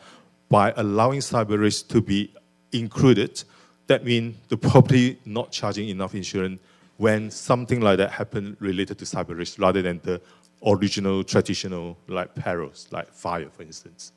So that's when, from 2020 to 22, you will see a surge in premium. This is the interesting part. This is where we call hard market, right, for cyber insurance. Despite the fact that the premium went significantly more, the exposure stayed flat. Reason being, a lot of insurers are actually reducing the limits, charging the same premium, but half the limit. Some even introducing sub-limit. Some even remove some of the coverages. If you recall contingent BI Actually, contingent BI is one of those very common in property insurance that were also offered in cyber insurance that have been taken away because the supply chain has become a concern, supply chain risk. So from there onwards, a lot of introduction in terms of strengthening the product that would include underwriting, from the underwriting perspective, would be minimum security controls required. Before 2020, you might just have a questionnaire. And your questionnaire may be populated, but you don't even validate some of the information. Now, since 2020, minimum cybersecurity control is a must, meaning you must have something quite simple like multi-factor authenticator, something like EDR, the endpoint detection response, and many others. And so essentially, those are the requirements before they can offer that insurance to a large corporate company. And they would do risk survey as well. They would do interview with the CISO, with maybe even the board members to understand their protocol, their awareness of the risk, and what are the training they have for their staff members. So it's no longer just another insurance product. They want to understand what are the procedure in the company, what are the ERM, the enterprise risk management protocol, including cyber risk element awareness in the company so that every single person knows what they're doing when they click an email, like just now you're showing the phishing. Whether the email should be clicked or should be sent to the IT department just for prevention reason, so on and so forth. So these are becoming an ecosystem, and also the insurers are working very closely with the partners, the partner we're talking about, not just the legal firms, not just the cybersecurity firm, also the responses as well. Although we still don't have many yet, because none of the insurers will have the capabilities to have all these offering or solutions, but they will partner with all of them. They will have the partner ready so that they can deploy them at one go when something like this happens. Because as mentioned, the first 48 hours is key. And then in the insurance, we also have the so-called waiting hours, right? We have 12 hours, 24 hours. So the faster, the sooner you, resolve the issue, the less would be the cost related to the, incident, for example. So these are all very important. So this is where you see we are, so to speak, US is the biggest, 60+%, and then we have the Europe. Europe side is 20+, but it's actually the fastest growing right now, but followed by APAC. APAC in total, Asia, Australia, about 10%. But actually, this 10% is quite a good number already. Even a few years back, it's still 6-7%. So we are actually one of those with the biggest growth opportunity right now, and where we are seeing more incidents, just like last year in Korea, right? We have few big incidents, and then subsequent to that, there are a lot of these corporates start buying cyber insurance, right? Which is going to happen somewhere in Asia as well, in Southeast Asia as well. And this is where you can see the numbers. We do predict this 25 billion in 3-4 years' time is realistic. This number has been forecast every year, reforecast every year. And we believe right now it's a soft market. Soft market is not because, soft market in the sense is because the capacity has the confidence to, they have the confidence to come back into the market because they believe in the insurance product right now.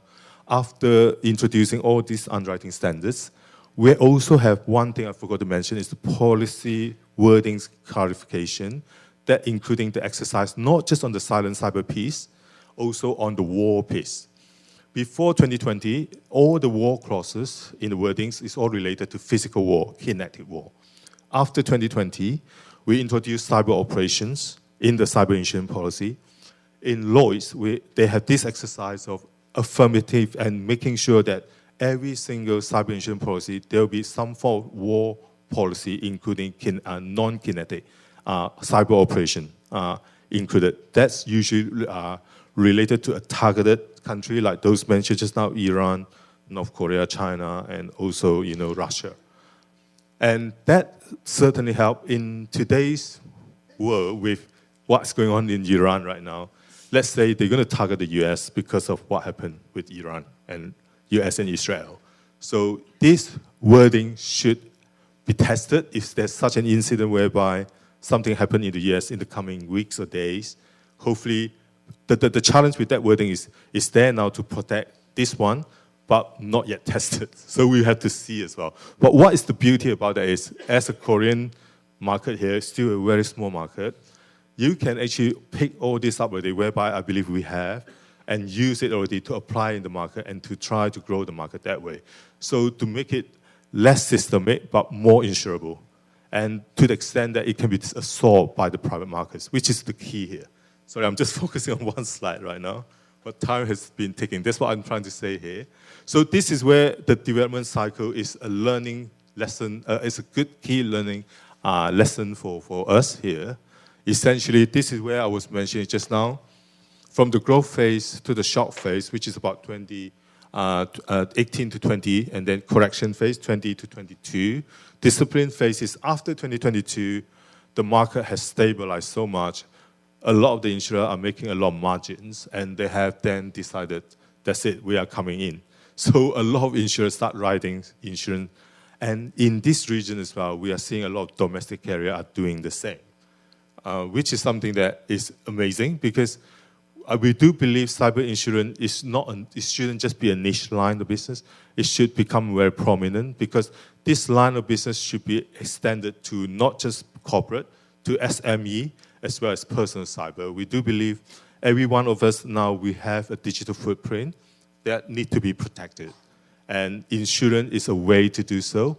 And we believe a lot of moral hazard can be prevented so long we introduce a lot of conditions whereby we are doing that right now in the corporate, in the commercial policies as well. So this is our all great lesson to have. So yeah, I mentioned all that, the minimum standard for the underwriting standards, the policy clarity, including all of this. Of course, critical infrastructure failure is one of those things that we need to be also paying attention. Actually, those are the key, like oil, telecommunication, energy, and everything. And of course, the services, the whole ecosystem around that. And the systemic event related to all this, we need to understand the dependency, because this is digital ecosystem we're talking about.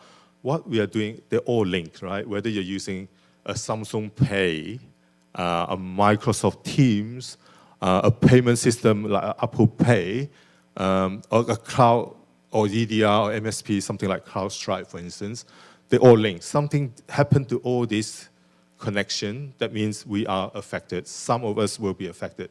Many companies will be affected. So this is something that we need to understand and model correctly. That means as an insurance company also, if we embark into this cyber insurance journey, we need to understand our accumulation. This is very important. So this is our APAC landscape. Essentially, APAC is also a target region, put it that way, not just the one that targeting, like China, Russia, China and North Korea, but also target, because, I mean, it's also the region whereby wealth creation is becoming more affluent, wealthier, where easy target for people, and also digitalization is ahead of everywhere in this region.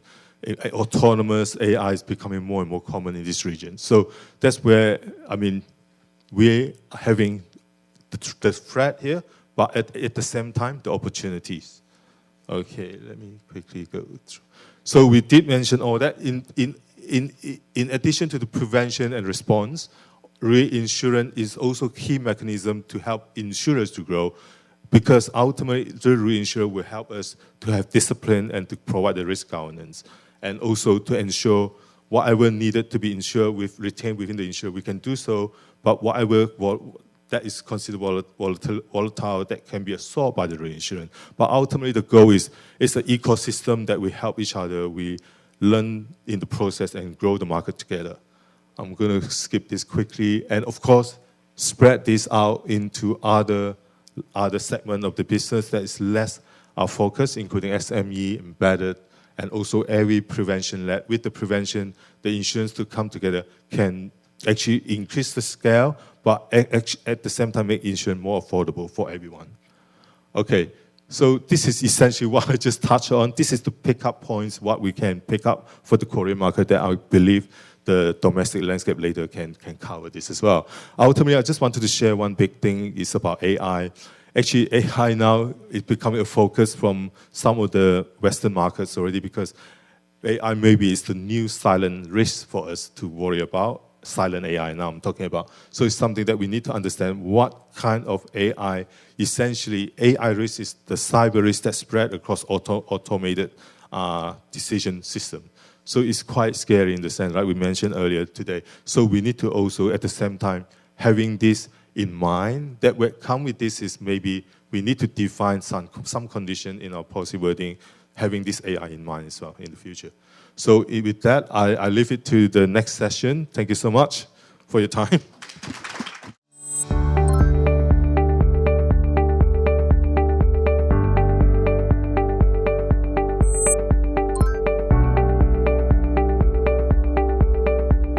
안녕하십니까. 보험연구원 손재희 실장입니다. 너무 잘 설명을 해주셔가지고 제가 이 자리에 있는 게 굉장히 떨리는데요.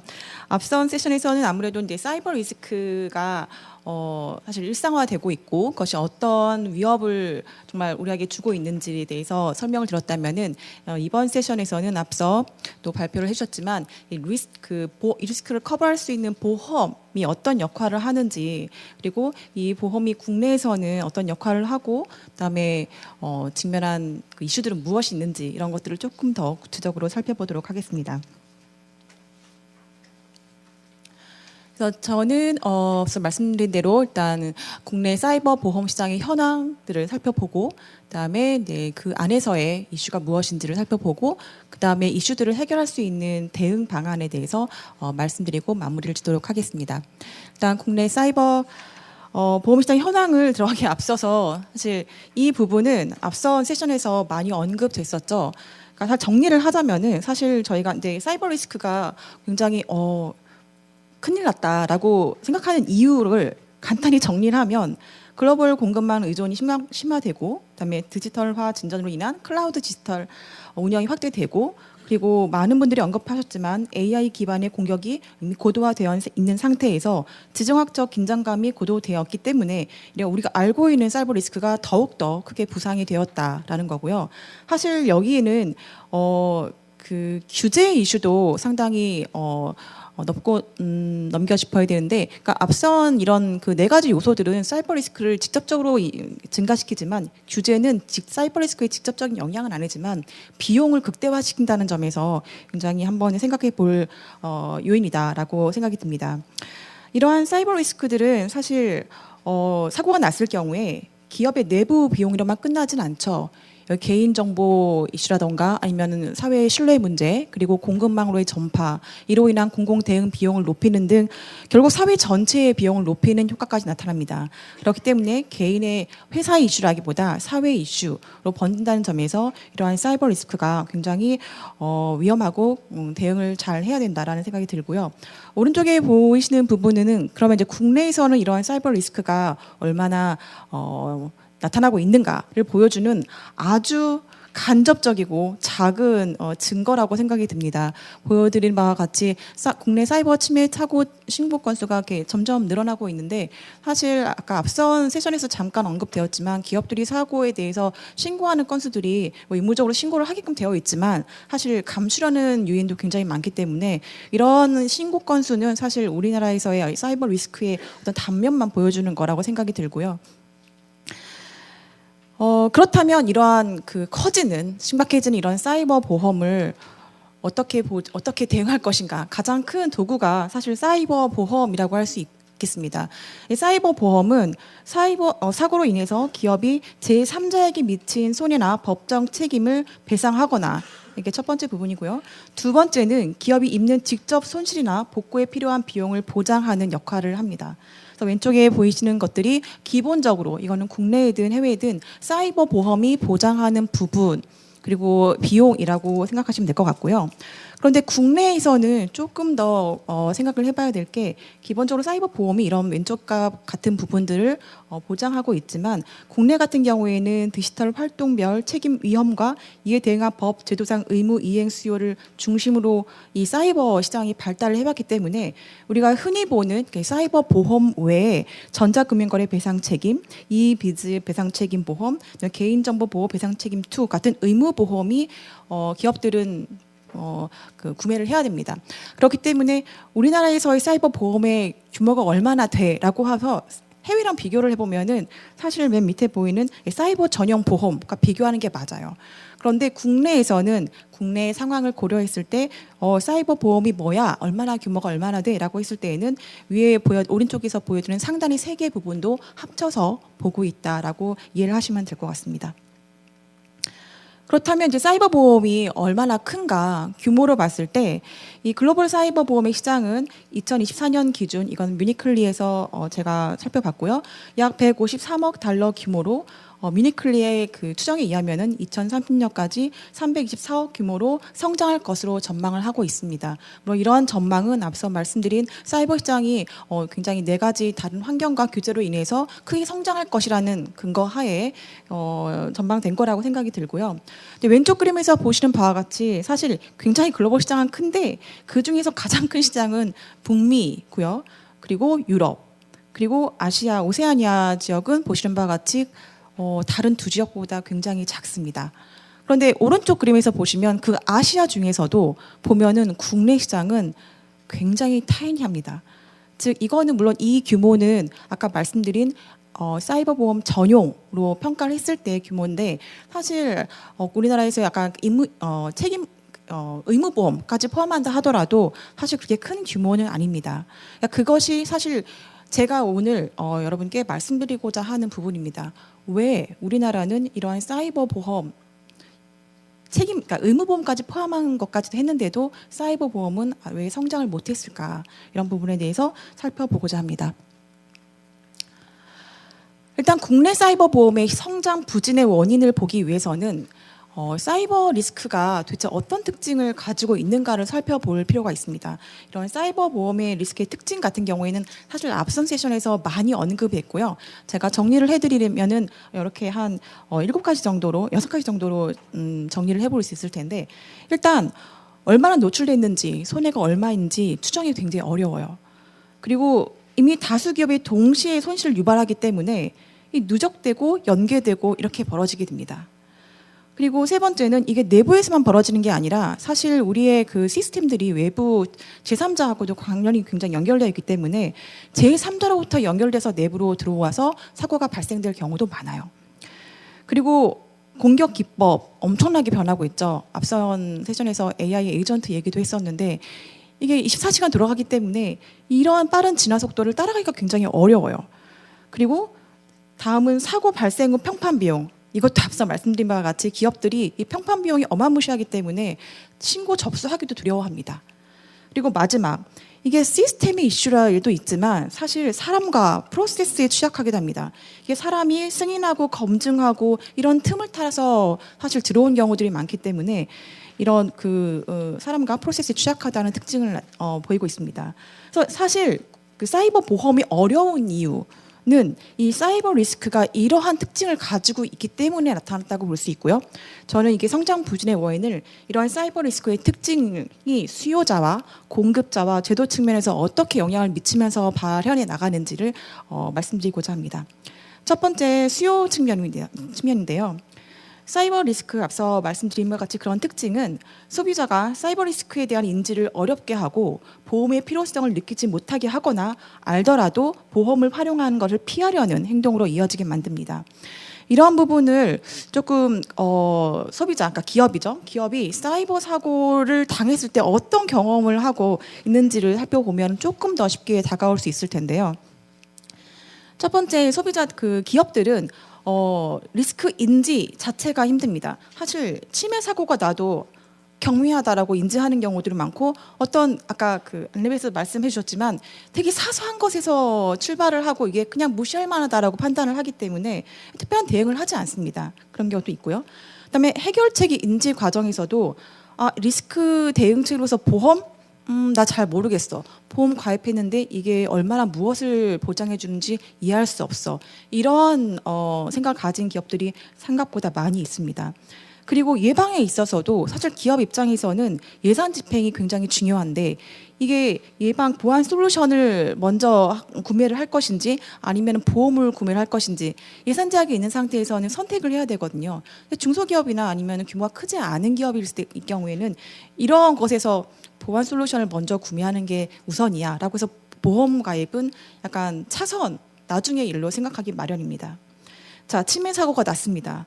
복구. 물론 그 사고가 났을 때 바로 해야 되는 게 사실 제3자에 대한 배상이나 이런 것도 많죠. 그다음에 규제로 인한 대응책도 해야 되는데 사실 앞선 부분에서 말씀을 해주셨는데 빨리 복구를 해야 되는 게 큽니다. 물론 배상 책임 해야 되겠죠. 그렇지만 일단 회사가 돌아가야 되는데 이 복구를 보험으로 커버가 되나 자신 없거든요. 이런 거에 대한 니즈도 사실 보험이 커버를 해주는지에 대한 불확실성 때문에 구매를 하고 있지 않고 그리고 말씀드린 소송, 평판 이런 거에 대한 이슈도 보험을 가입을 하거나 혹은 가입 청구를 하지 않는 이런 것들로 이어지게 됩니다. 정리하자면 소비자는 사이버 리스크를 보험으로서 관리해야 될 경영 리스크로 체감하지 못하고 있고 판매되는 보험 역시 약관이 복잡하고 면책 사항이 많기 때문에 결국 소비자의 니즈를 제대로 충족시키지 못하고 있다. 이런 것들이 소비자의 이슈라고 정리할 수 있을 것 같습니다. 네, 그렇다면 두 번째 공급 측면 살펴보겠습니다.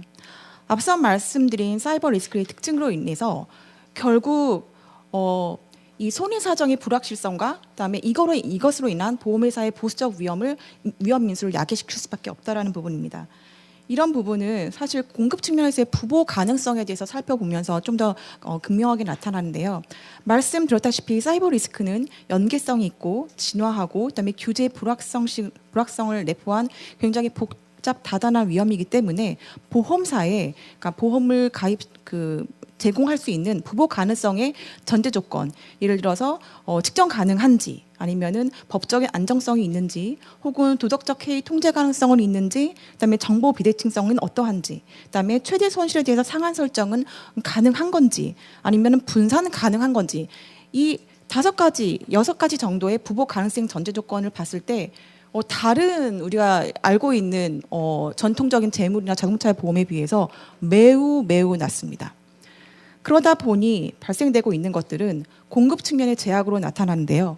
결국 보험사 입장에서는 굉장히 인수하기가 어렵기 때문에 보수적으로 인수 한도를 할 수밖에 없고 그다음에 가격을 올릴 수밖에 없고요.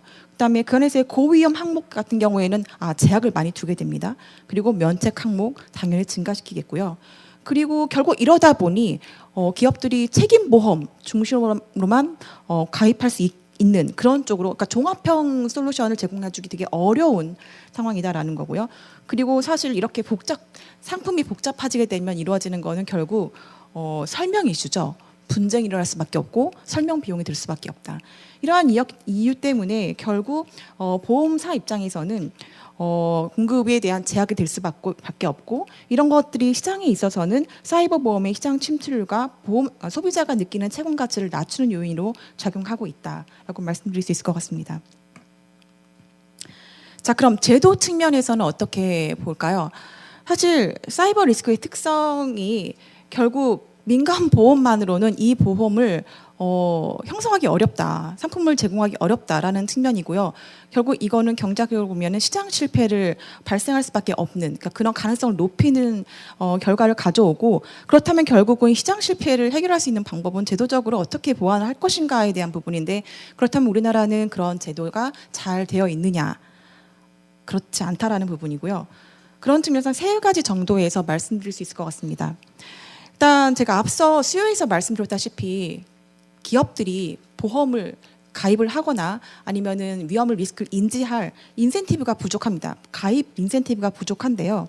사실 현재 우리나라에 말씀드렸다시피 의무 책임 보험도 있고 보험을 가입하지 않다면은 준비금으로 축적을 해서 대응을 하라라는 옵션들이 있습니다.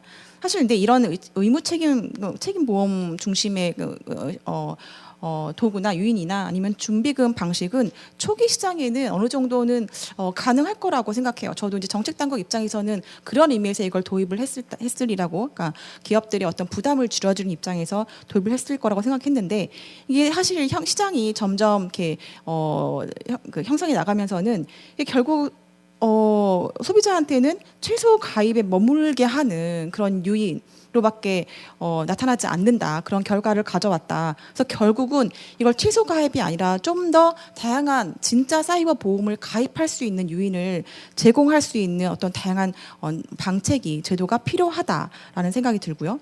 두 번째는 이제 데이터 관련된 부분인데요. 사실 우리나라에서도 기관별 통계는 나옵니다.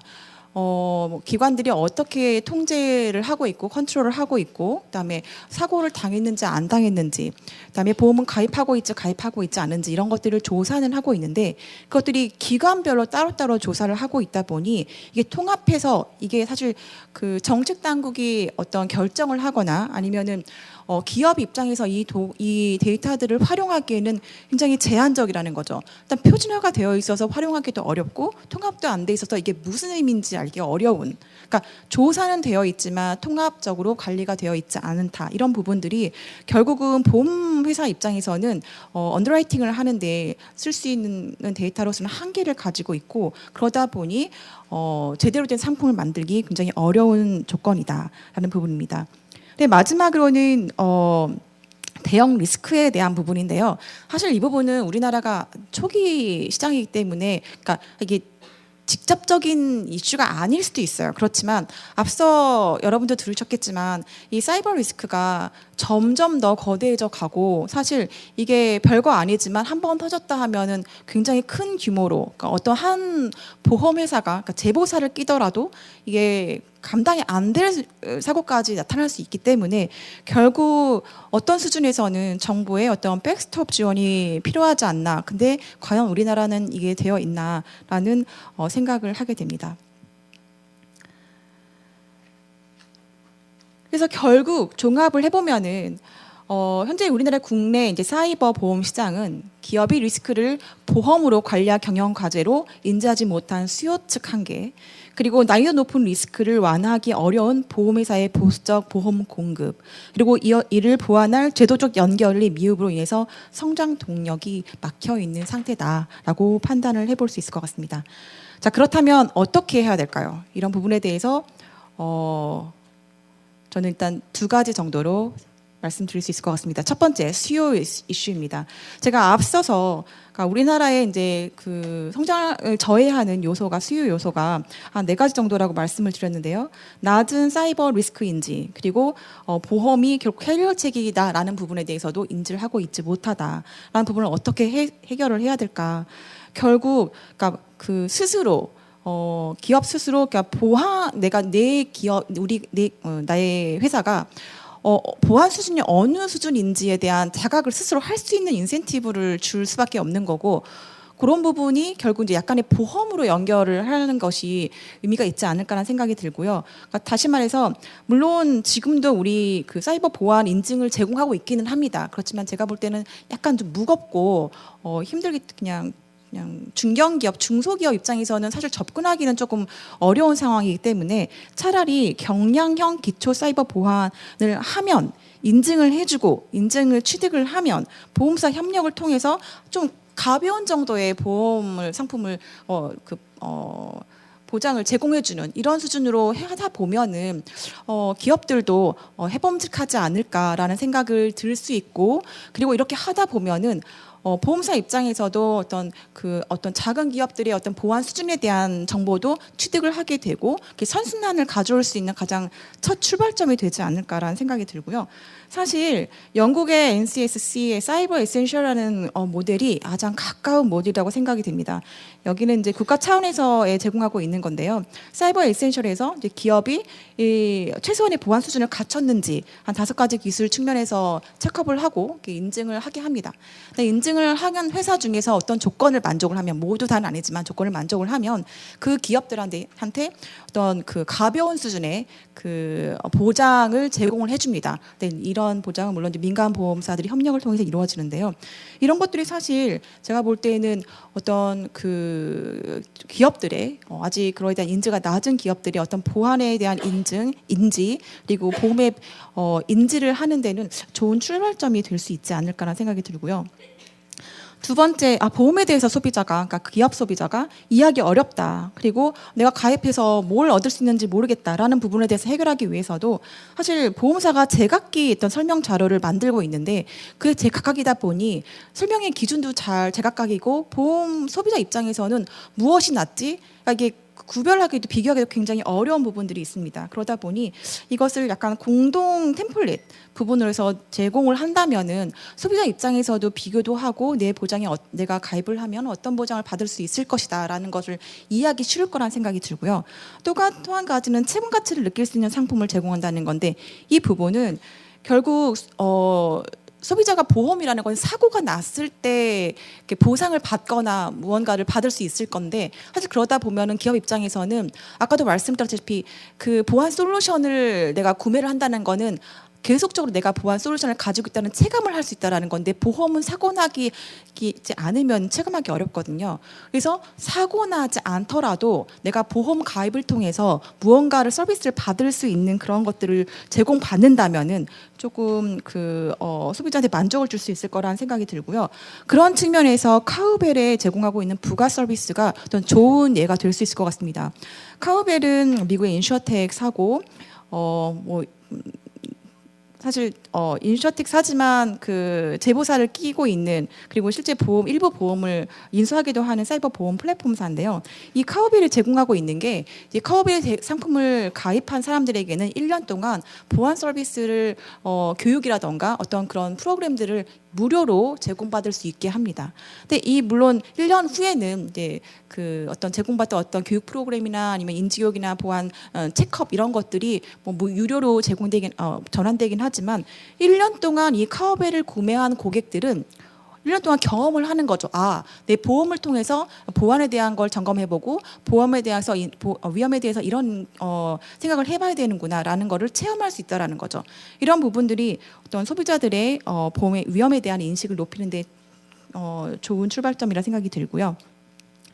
예산 부족과 관련돼서도 물론 그 세제나 보조금 제공이 필요할 거라고 생각이 듭니다. 일부에 있어서는. 그러나 이게 그냥 제공하는 것이 아니라 어떤 보험료를 지원하더라도 어떤 조건부, 어떤 보안에 대한 조건을 만족시킨다던가 이런 조건을 준 기업에 한해서 어떤 이렇게 보조금을 제공할 필요가 있다. 이런 말씀을 드릴 수 있을 것 같습니다.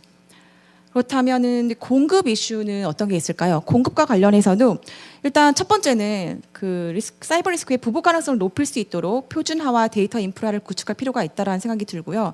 결국 말씀드렸다시피 어떤 청구나 손해 비용 데이터들을 체계적으로 수집하고 그다음에 이런 것들을 언더라이팅에 직접은 아니더라도 간접적으로 이렇게 활용할 수 있게끔 그런 통합해주는 역할을 해야 된다라고 생각이 들고요.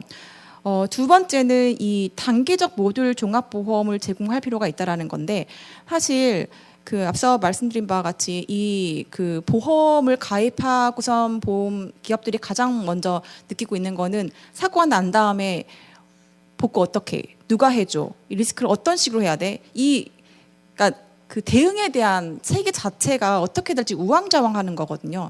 그러다 보니 보험사가 제공하는 게 단지 비용을 담보해주는 보상해주는 이런 어떤 담보에서 이러이러한 보장을 해줄 수 있어요라는 게 아니라 사고가 나면 바로 연락해서 어떤 식으로 서비스가 그러니까 체계적으로 어떻게 대응해야 돼요라는 어떤 솔루션을 제공해 주는 필요가 있고 이런 것들이 앞서도 말씀을 해주신 것 같은데 굉장히 필요하다.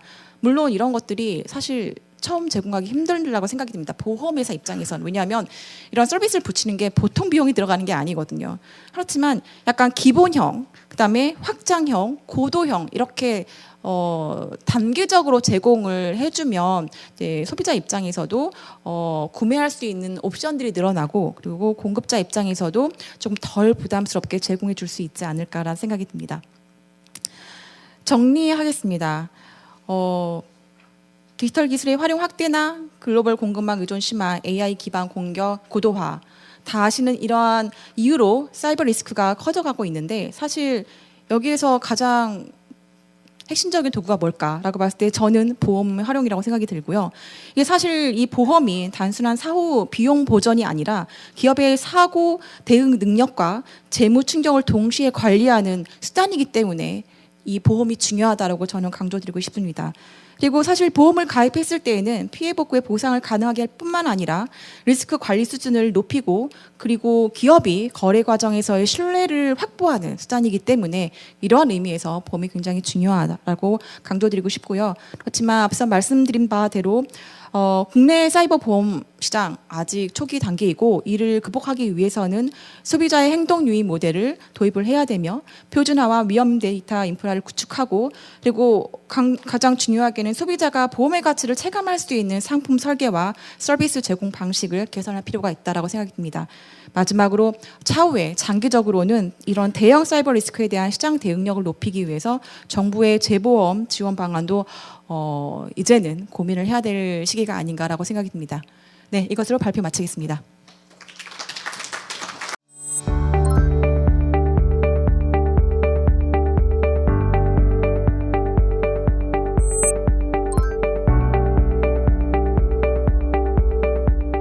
마지막 발표를 맡은 최영명입니다.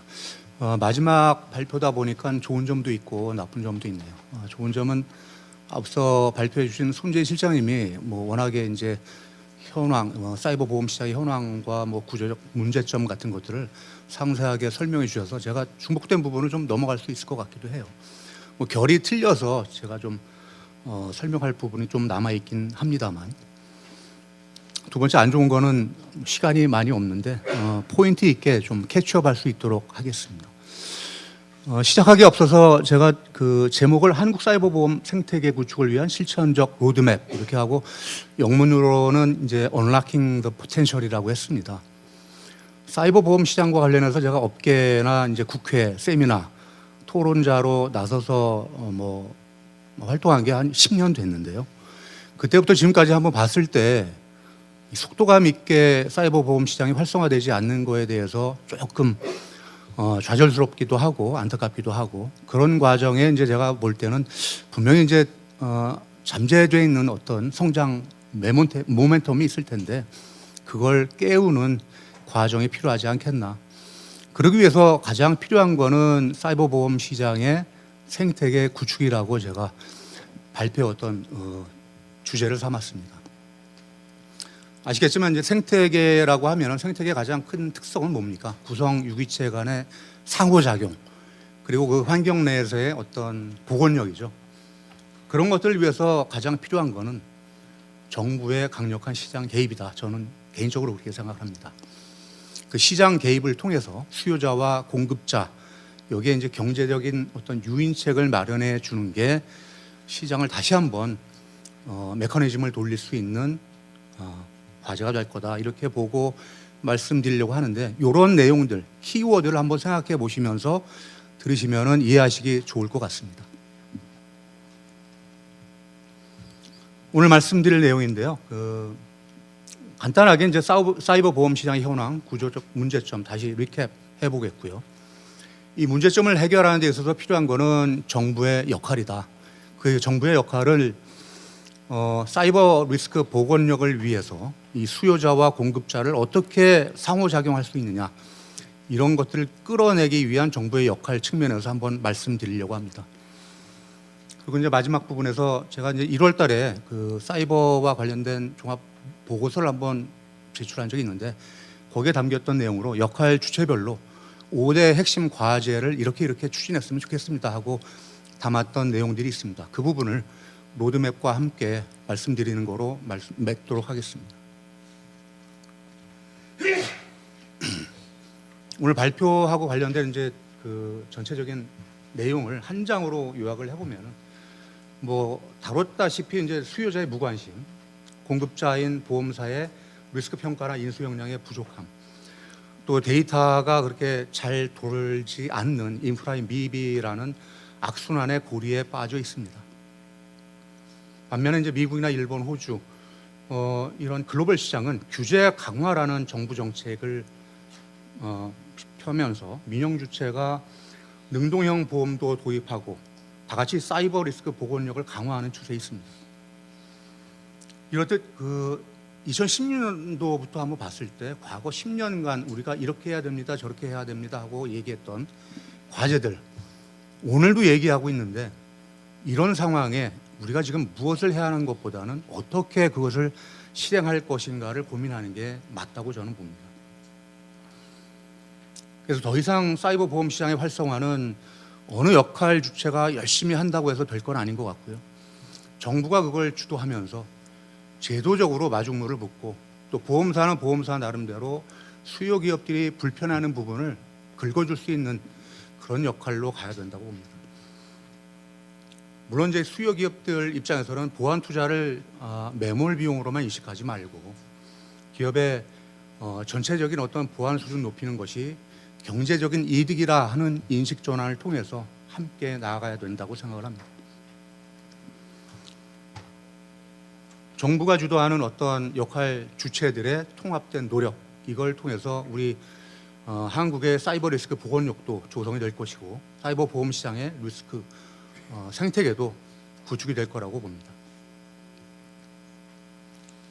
2016년도부터 요 이제 발표 준비하면서 16년도부터 있었던 사이버 관련된 세미나, 포럼, 토론 여기서 있었던 대주제들을 한번 모아봤습니다.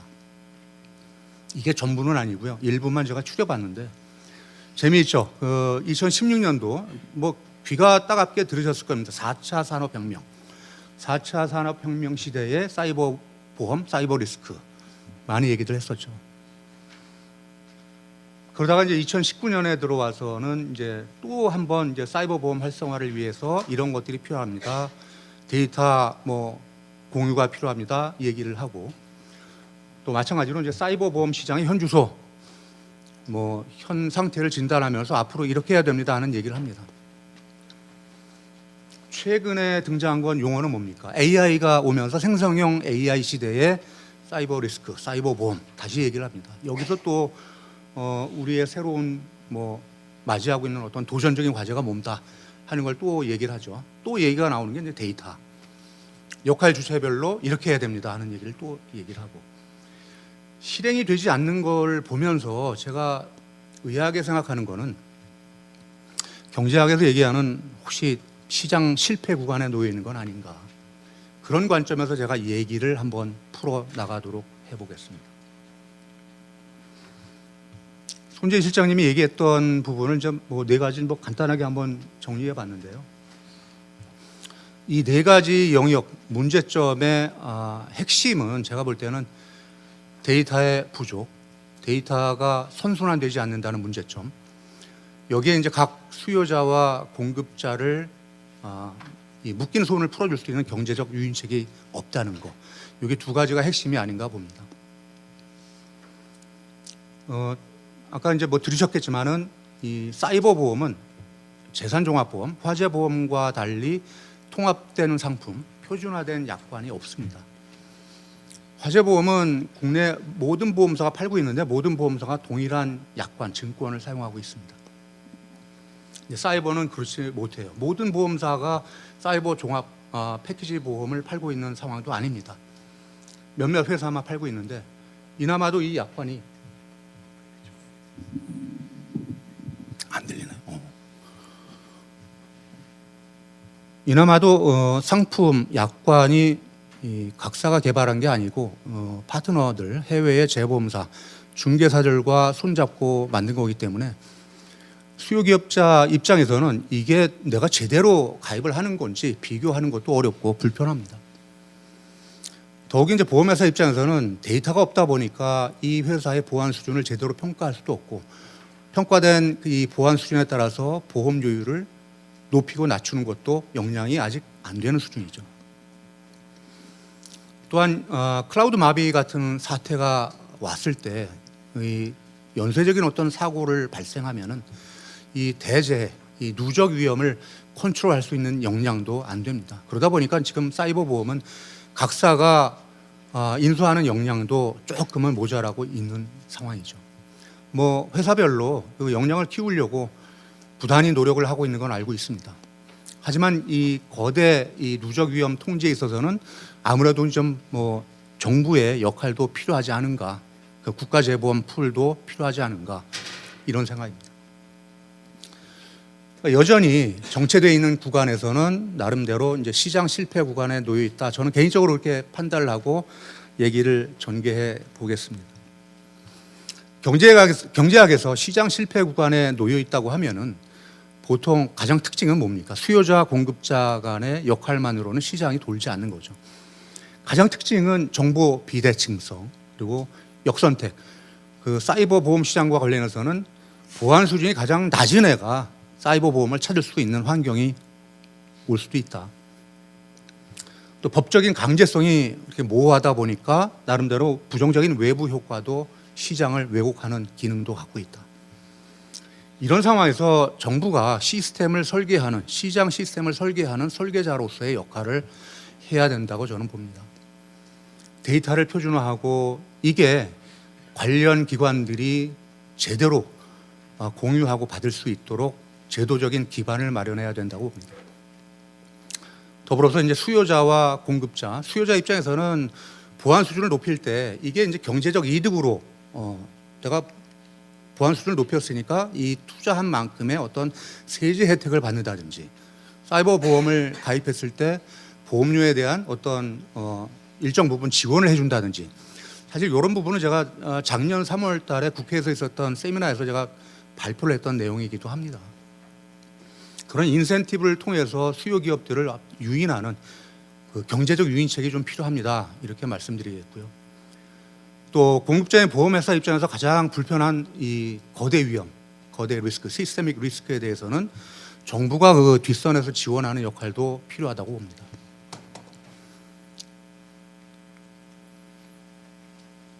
다시 말씀드리자면 무엇을 해야 하는가, 각 역할 주체자들이 이렇게 해야 됩니다, 저렇게 해야 됩니다, 이런 게 필요합니다 얘기하는 것도 중요하지만은 지금 현재 입장에서는 어떻게 그걸 실행할 것인가로 의견이 모아져야 될 때라고 봅니다.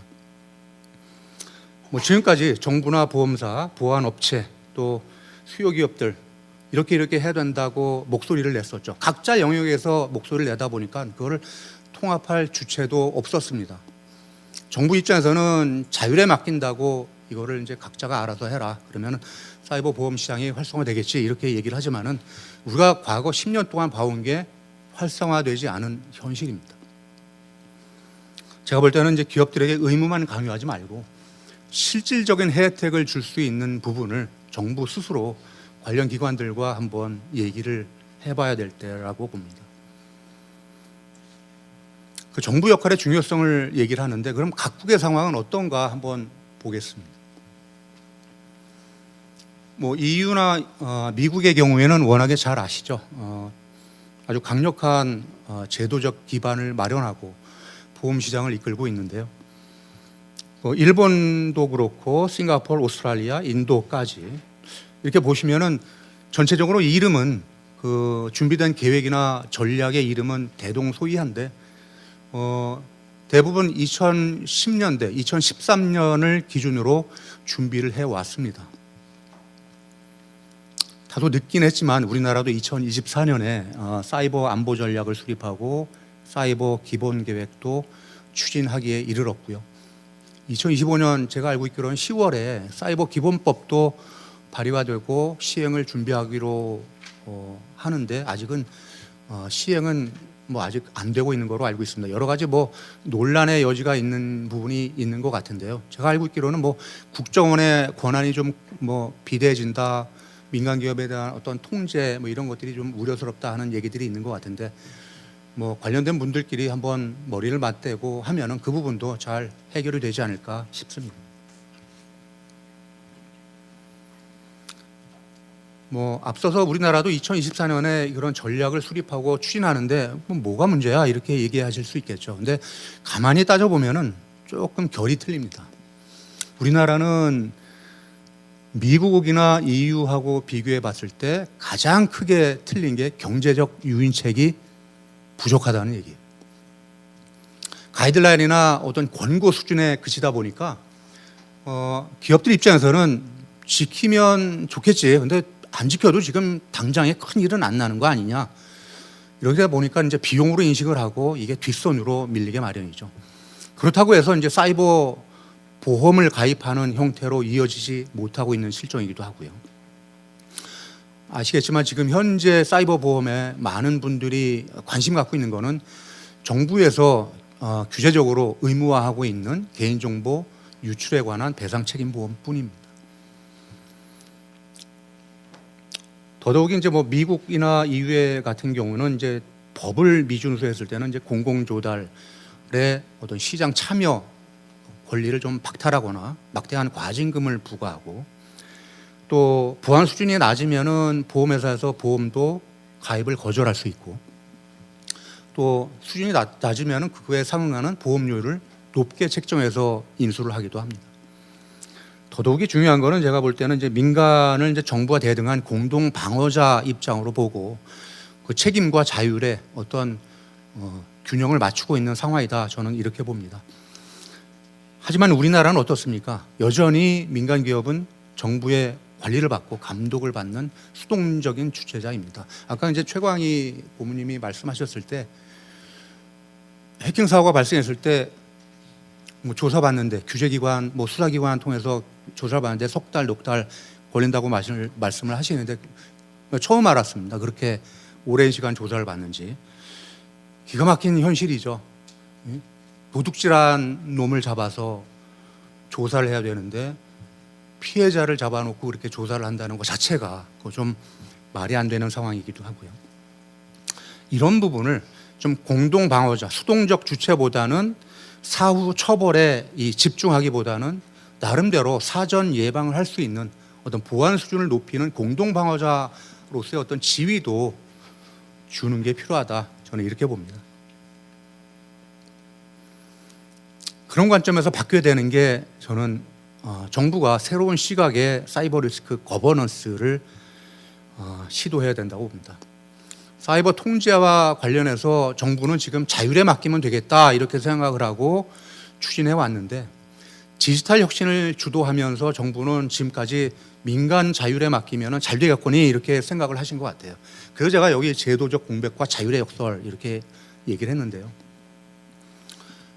자율에 맡기다 보니까 오히려 보안 수준도 관련된 규정에만 급급해서 맞추기 바쁘고 더 나아가서 뭐 이 보안 투자에 적극적으로 하는 게 좀 게을러지는 상황인 거죠. 반면에 이제 미국 같은 경우는 정부가 스스로 시장을 설계하는 주도적인 역할을 하고 있습니다. 강력한 구매력을 바탕으로 이 보안 수준이 높지 않은 기업에 대해서는 공공조달에서 철저히 배제를 하거나 아니면은 소프트웨어 빌 오브 머티리얼 같이 소프트웨어 자재 명세서를 요구를 해서 보안 상태가 우수한 상품만이 시장에서 유통이 될 수 있도록 제도적인 기반을 구축하고 있습니다. 또 보험회사를 위해서는 정부 스스로 제공하는 이 리스크 평가 툴이 4가지가 있습니다. 그 중에 하나가 이제 뭐 팩터 어널리시스 오브 인포메이션 리스크라는 페어라고 하는 툴이 있는데 그 툴은 제가 이렇게 한번 보니까 그 툴에서 요구하는 정보를 입력을 하면은 시나리오별로 나타날 수 있는 어떤 피해액 규모를 산정해서 알려줍니다. 또 사고 발생 가능성도 어느 정도 있는지 확률적으로도 보여주고요. 그러니까 보험회사 입장에서는 정부가 제공하는 어떤 공공의 척도, 자를 갖고 이 수요 기업들을 측정해서 보험 인수에 활용한다는 얘기죠. 우리나라는 그게 아직까지 부족합니다. 제가 볼 때는 이런 부분도 정부가 주도적으로 나서서 한번 해결할 필요가 있지 않나 그렇게 봅니다. 또 제가 볼 때는 사이버 안보 기본법 제정이 시급하다고 봅니다. 사이버 안보 기본법에 보면은 제가 말씀드렸던 이런 내용들이 조금은 강도 있게 시행을 하려고 준비를 하고 있습니다. 이런 상황에서 제가 이제 5대 핵심 과제라고 얘기를 했는데요. 정부는 역할 조율자로서 수요자, 공급자의 역할을 조율하는 입장에서 리스크 평가나 뭐 사이버 보안의 표준 모델을 수립하는 걸 적극적으로 주도를 하고요.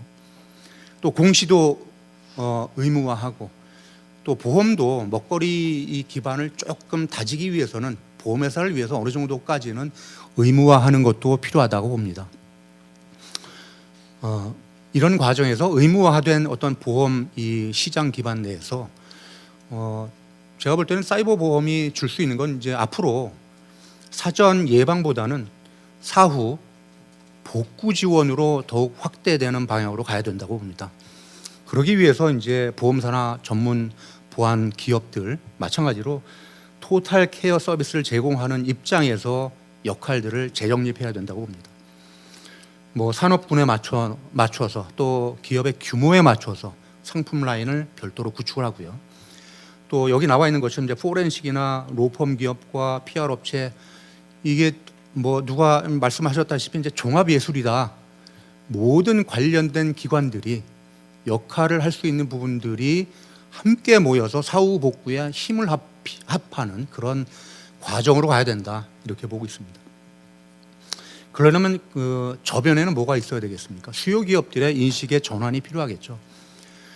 앞으로는 그 기업의 지속 가능한 어떤 기업 경영을 위해서 직결되는 리스크다. 그래서 사이버 리스크는 보안에 대한 투자는 바로 기업 경영을 지속화할 수 있는 어떤 뭐 필수적인 요소다 하는 것을 안고 진행을 해야 된다고 봅니다. 결국에 가서는 이제 사이버 보험 가입으로 이어져야 되는데 사이버 보험 가입 자체가 그 프로세스가 전체적인 보안의 역량을 끌어올리는 과정이라고 동일한 과정이라고 보는 그런 시각이 필요하다고 봅니다. 뭐 관련한 어떤 추진 로드맵도 제가 2년에 걸쳐서 이렇게 한번 제안을 해봤는데요. 그 구체적인 설명은 생략을 하고 자료로 대체하겠습니다. 말씀을 맺겠습니다. 결국 사이버 보험 생태계 성공 여부는 강력한 정부의 시장 개입 아래에 강력한 거버넌스를 주도하는 그 체제 아래서 나름대로 수요자, 수요기업과 보험사 그리고 보안 파트너 기업들이 서로 힘을 합해서 역할을 상호작용으로 이어갈 때 가능하다고 봅니다. 아무쪼록 그 정부의 융합 체계 하에서 유기적인 어떤 상호작용으로 한국 사이버 보험 시장이 진일보할 수 있기를 희망해 봅니다. 감사합니다.